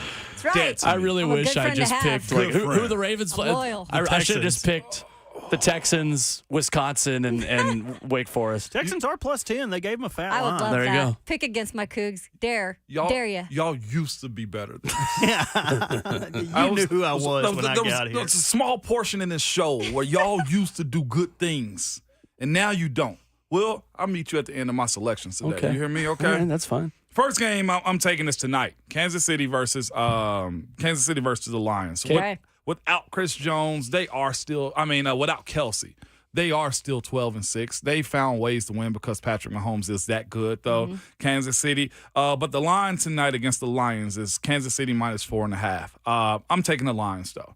Okay. No Kelsey. They are 12-6, as I said, without him, but they are a way better outfit than what their history suggests. Offensive line-wise, they're very solid. Defensive line-wise, Aiden Hutchinson working on some new young tackles up in Kansas City this weekend. I do see them having the ability to flush out Patrick Mahomes to keep him boxed in too. But on top of that, the free agent signings this offseason at two particular spots, and it's nickel cornerback for the most part. Cameron Sutton and Emmanuel Mosley, to me, I think will play crucial portions of this defense for this team, considering no Kelsey to work the middle. That's why I'm picking them to cover the spread this evening. Vols. Vols. And it's not just because of those two dudes, but across their offense. They got some players. They got some dudes, man. And they're going to play a style of ball that I think Kansas City won't be prepared for in week one. See, my pick for this game would have just been the over, and it's not in my selections, the over 52.5. That's a really high number, first of all, for an NFL game, which makes me not want to put it on this list. But two, Kansas City always looks a little out of sync when Travis Kelce isn't on the field. And that's why I'm not totally confident enough to put that in my picks. But I did look closely at that one as the selection there because I think Kansas City defensively just is so much worse without Chris Jones. And I had that in my notes, too. No Chris Jones to stop the run. Emmanuel Mosley, though, out tonight, by the way. Mosley? Due to injury. That's fine. I think it's more significant that Chris Jones is out. Yeah, knee injury. Definitely. For him. All right, Kayla, your second pick for the Thursday 3? I'm going to the West Coast. Okay. No, not my Cougs. I'm not going to bet on that. I'm going to stay away from that. However, and this might shock Will because he was talking about it earlier, but Auburn is traveling all the way to Cal Berkeley. That's a Pac-12 after dark, at least half of it, game. Yep. I liked Auburn in their opener. I like what Hugh Freeze is doing. I like Peyton Thorne. And it doesn't matter that they're traveling. That doesn't bug me. I think Auburn's going to take care of business. Cal does not look great. I think they're the weak link in the Pac-12 this year, to say that, surprisingly. Probably not to many people at this point, but I'm taking Auburn -6.5. Okay. I'm going to stay -6.5 at Cal. Staying in college, and I'm going to ride this train until it comes off the tracks because I know what I know about both sides. One side had probably the best week in college football last week. Colorado taking on Nebraska. On the other side, you got that schmuck-wearing Matt Rule. And I do not trust him as far as I can throw him, and he is a round little portly bowling ball of a man. So I'm going to take Colorado to win by 3.5. Okay. I thought about this one long and hard. I just don't know enough about Colorado yet to do it. I don't either, but God, it's going to be fun watching that game, baby. Which, by the way, did you guys see on Paul Feinbaum, Steve Spurrier yesterday saying that Colorado-Nebraska was the biggest game of the weekend, not Alabama-Texas? Yep. Wow. Most expensive ticket, too, if I'm not mistaken. He said, Bama will beat Texas by 1 or 2 touchdowns. I'm more focused on Colorado-Nebraska, is what the old ball coach had to say. Oh, wow. Interesting. The old ball coach. I am going down to New Orleans for my second pick. The Tennessee Titans and the New Orleans Saints. Not picking Ole Miss and Tulane. I looked closely at that one as well. Really wanted to take Tulane as a home dog, but can't do it, considering Ole Miss scored 73 points last week. I am going with my safest pick of the weekend here, guys. And if I were to mortgage 2 points in the Thursday 3 on this one, if that was a thing we were doing, I would do it. On the under in Titans against the Saints. The Titans have gone under the total in 4 of their last 5 games. The Saints total has gone under in each of their last 6 games. That is a recipe for an under. For a Titans offensive line that is playing together in a competitive game for the first time. For a New Orleans offense that has a new quarterback at the helm again in Derek Carr. That dome, I think, is going to have issues with the Titans offense. It always does. I'm going to take Titans and Saints under 42 points for my second pick. Okay. All right. Okay, I like that. I'm sticking in NFL right now. Again, this game right here, I know this one a little bit more close for sure, but 49ers and the Steelers, I think, is a really good matchup this weekend. Two similar organizations with two similar quarterbacks trying to prove themselves with a very good defense on either side of the ball and questions as opposed to what they're going to be. I think Kittle's supposed to be out this week. Bosa just signed and may be back, but how much do you actually play him? 49ers are actually favored by 2.5 points in Pittsburgh. I'll say this. I trust the kicking game in which Chris Boswell is capable of squeezing out a win against that team. I got Pittsburgh winning and covering this game simply because that defense in Pittsburgh, I think, is a little bit iffy when you got a team traveling cross country to play them. I love a home dog. Home dog. Love a home dog. Home dog. That's right. Home dog. So you're taking them straight up, though, too. I am. Not for the sake of the Thursday 3, but just in general. Yes. Because we're just doing against the spread or totals for this. But yeah. You like Pittsburgh to pull off the upset. I like Pittsburgh to pull off the upset on this one. And, of course, with Birdie, I said Birdie. Birdie. Bye-bye, Birdie. Having to watch TJ. The thing, too, this year is TJ actually got two guys behind him that can help rush. Nick Herbig is a rookie out of Wisconsin that is going to be able to spell him pretty solid. And, plus, I think they'll run a 3-safety set to cover Debo, Christian McCaffrey, Brandon Ayuk. Yeah, I got Pittsburgh. I'd say you know a thing or two about Pittsburgh Steelers and now football and stop it right defensive there. strategy. Yeah, I think Just it's fair. bit, yeah. All right, Kayla, third pick. So now, and I know that you said you can't do the money line, but if I go down to New Orleans and the Titans playing there this week, I was pretty much going to take the Titans. So can I take the points on that? Yeah, you can. Okay, so that's what I'm doing. I'm confident in this team, first and foremost, in this opener. I don't care if it's in New Orleans. I don't care if it's in Seattle. When it comes down to it, too, like Will had mentioned, kind of the offense, we don't know what to see out of it. Mm-hmm. But I think you know what you're going to see out of the defense. And it might be that type of game. And that's why I'm confident in the Titans getting this one. Titans +3, the bet. Yeah. At New Orleans. Okay. All right, guys, I'm going to leave this up to y'all. Because last week, the one I missed was when I bet with my heart, not my brain. Do it.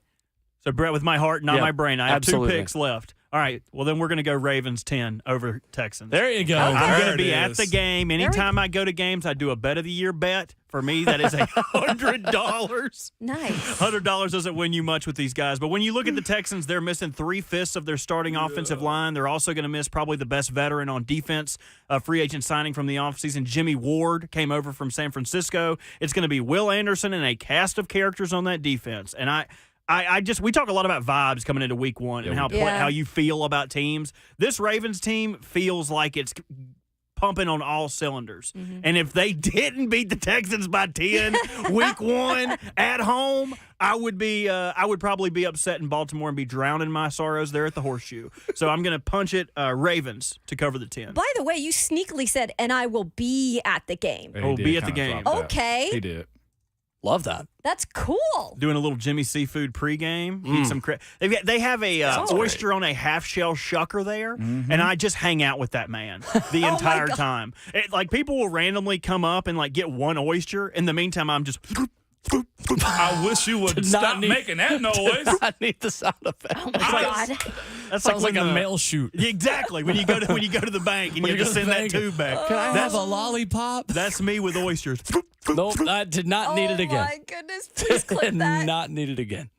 What is wrong with you? Notre Dame is going to NC State as Sam Hartman returns to the ACC and returns to the state of North Carolina, where he played for the Wake Forest Demon Deacons. Yes. NC State is 2-9 against the spread in their last 11 games.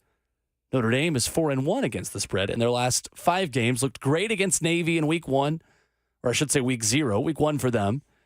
A big performance and a big win over TSU over the weekend. Give me Notre Dame -7.5 at NC State. Okay. That is my lock of the week. There we go. Right there. I like Titans Saints under 42. That one is my lock, though. I went in order, ascending order of ones I felt the best about. I feel really good about Notre Dame and what they're doing offensively. I think Sam Hartman is going to be a problem for those teams in the ACC and for Ohio State that have to play them. Sure. NC State trying to get a new quarterback going as they got transferred to Kentucky. Devin Leary, that's right. Devin Leary went to Kentucky, so new quarterback for them. I don't hate that pick at all. Kentucky, that's a sorry. good one. Was there any that you guys had on the cutting room floor that didn't make it in? Ramon's got one more. I got one more. Dang, Yeah. I was gonna take his You lunch money too there. worried about shucking oysters out here. Don't do it again. Shadows. Both of y'all to the shadows. I told you I see you at pick 3. All right. Wait, what'd you just say? I He told said him he I would see see him me at at pick 3. pick 3. at What do you pick got three, for me? okay. I have Vanderbilt over Oh, there it is. Wake Forest. All right, we're going head to head. I think the cloth fence gets cracked, and I think course. they get eaten by Bert and his sound effects back there. But seriously, though, I got Vandy winning in this one. You got Vandy winning the game? Yes, I do.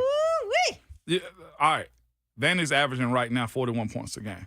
Yeah, but they played Alabama, I don't wanna A&M, hear it. and Hawaii. They I have don't wanna reps hear it. He underneath their says I belts. love Yeah, it. I don't want to hear it. I look at this team and I say defensively, Vandy got some stuff about them. I enjoy what they can do as a team, and watching them and seeing them put up these types of points on the road at Wake Forest, 11 o'clock kickoff for us. Yeah. 10 11 for, is no, that 10 10 for o'clock. us? 10 a.m. That's kickoff. 10 10 a.m. for kickoff. us. Will just told me that too. Yeah. They got to get back and study. For that reason right there. Even when you compliment Vandy, you cannot possibly Show him go the a door. full segment without Show just a him the little door. jab. I'm picking up what Vanderbilt is That's putting down. I hilarious. got them covering and winning this game. They Look will at shock the that. world with this one. I'm not into the claw fence for other reasons. But all in all, never go against the SEC. Break those claws this weekend, Vandy. I'm rooting for y'all. Clip those claws. I would take that bet. Okay. Do we There you want to put go. push-ups on it again? We'll go head to Oh head. my God! Will we yeah. go, It will we is go head to head head-to-head. in Thursday 3? I No, got I that. think it's good enough. That's good enough? Vandy, Good enough. with the upset this weekend. I'm excited to watch this one now. All right, now, does anybody have any bets? Drink your cup of coffee as you watch Vanderbilt and Wake Forest, and Ramon's going to be ready to go. Ramon's going to be tailgating at 6 a.m. Yeah. I'm trying to fill my weekend slate up. Go. Weekend slate. I'll have one, and maybe this will give you time to think if you had another one. The JMU Virginia under. Virginia looked abysmal, and there's a reason they got picked last in the ACC. Yep. Going against JMU, the under is at 43. I do not think it gets to that. No. Not a official pick by Robert. JMU, the best football team in Virginia. The Dukes. I'm not just saying that because my girlfriend went there. Oh, she Wow. did? I didn't know Peyton went there. Oh, yeah. Go You Dukes. never Come on. told us I that. didn't know Go that. Dukes. They have really cool uniform combos. I Yeah. love the dark purple. Yeah. The dude that quit camp with us went to JMU too. So tell Oh, my Peyton that. God. Yeah, he quit on Did you us. say quit camp? He did quit. He went to go be a police officer. Thank you for your Oh, good service. for him. Yeah, no doubt about it, man. Rondell Carter? No, it was a different guy. Wasn't Ben DiNucci. Mm-mm. Yeah, I know that as a lifelong JMU fan since February, There you go. I know now that I hate Virginia football and North Dakota State. Okay. You know one that should have been on this list is highly contested too. After mid-afternoon game this weekend too. Dolphins Chargers.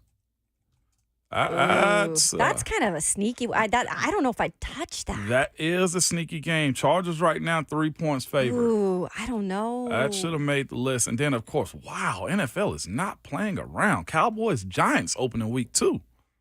Yeah, and the Giants aren't being talked about at all. No, they're not. At all. Giants and Vikings, two teams that I just feel like nobody is Yep. discussing. Division winners. Division Yep. winners. Yeah. Facts. Right. You said saw the Giants here yeah, firsthand. you said Lions out of the North What do you mean? winning the NFC North. They're the favorites, yeah. Yeah. 615-737-1045. We'll get to Ryan and Lebanon coming up next, as well as the pick that I wanted to make down in Tuscaloosa. Where are we on Alabama and Texas, 2 days out from a heavyweight matchup in Tuscaloosa this upcoming weekend? That's next on RKW.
Wrapping up your Thursday morning edition of Ramon, Kayla, and Will. We're powered by All Four Seasons Garage Doors. 615-737-1045. Our final call for phone calls this morning.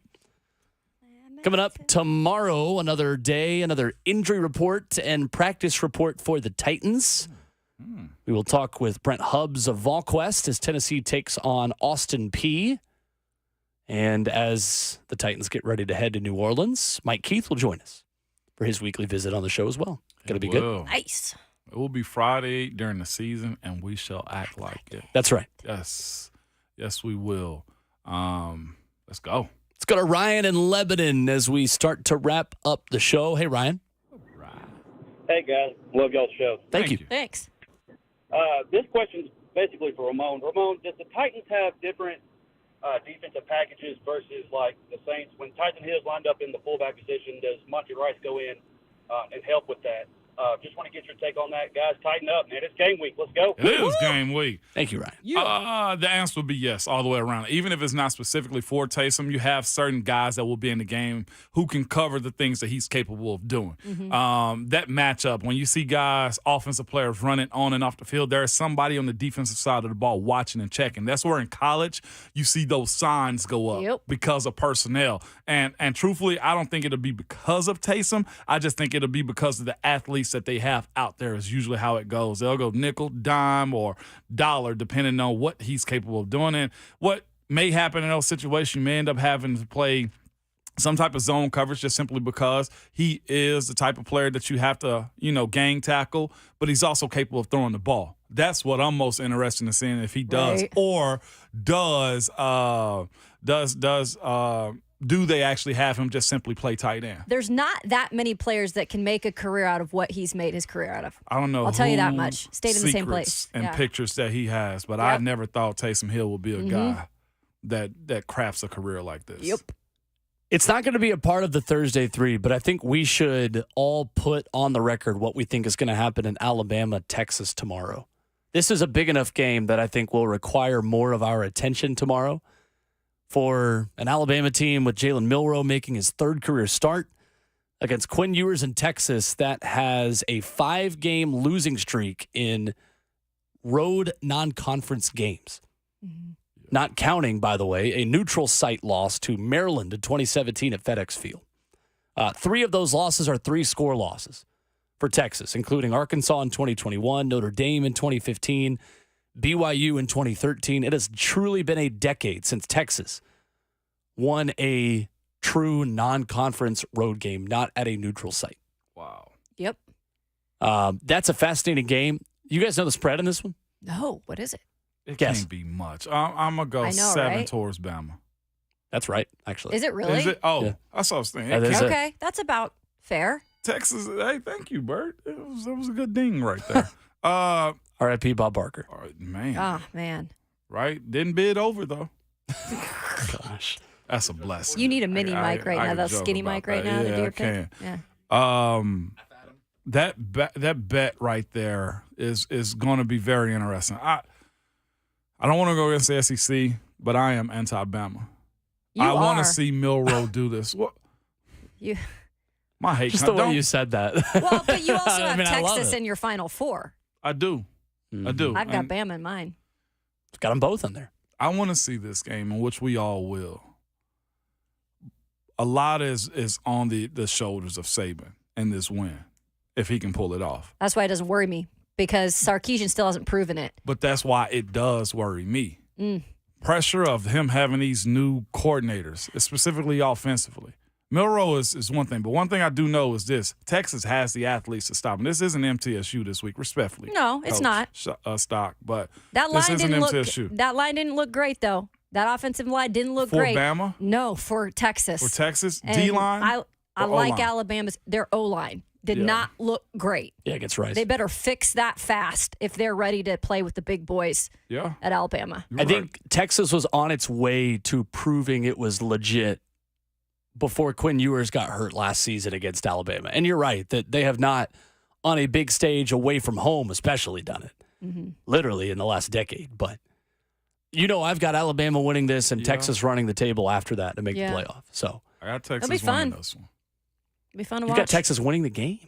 Yeah. I'm telling you. He loves Texas.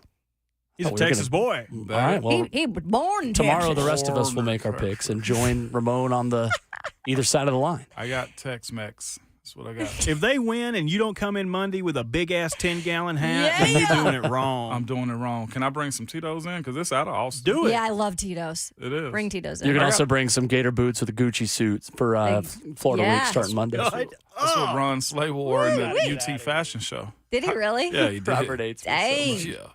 Those alligator shoes all right. aren't cheap. What we got going on out here, The man? show's ending. Hey, you can check us out tomorrow. We can Voice of the keep Titans, going. Mike Keith. Also, what the heck's Hub's first name? Brent Brent Hub. Hub. Oh, now you want to be professional out this piece? I have never been. You sure professional. about that? You sure about that? You sure about that? Boy. I can't take us home, so Ramon, you do it. Y'all act like we got football or something tonight, man. We do. Hey, guess what, though?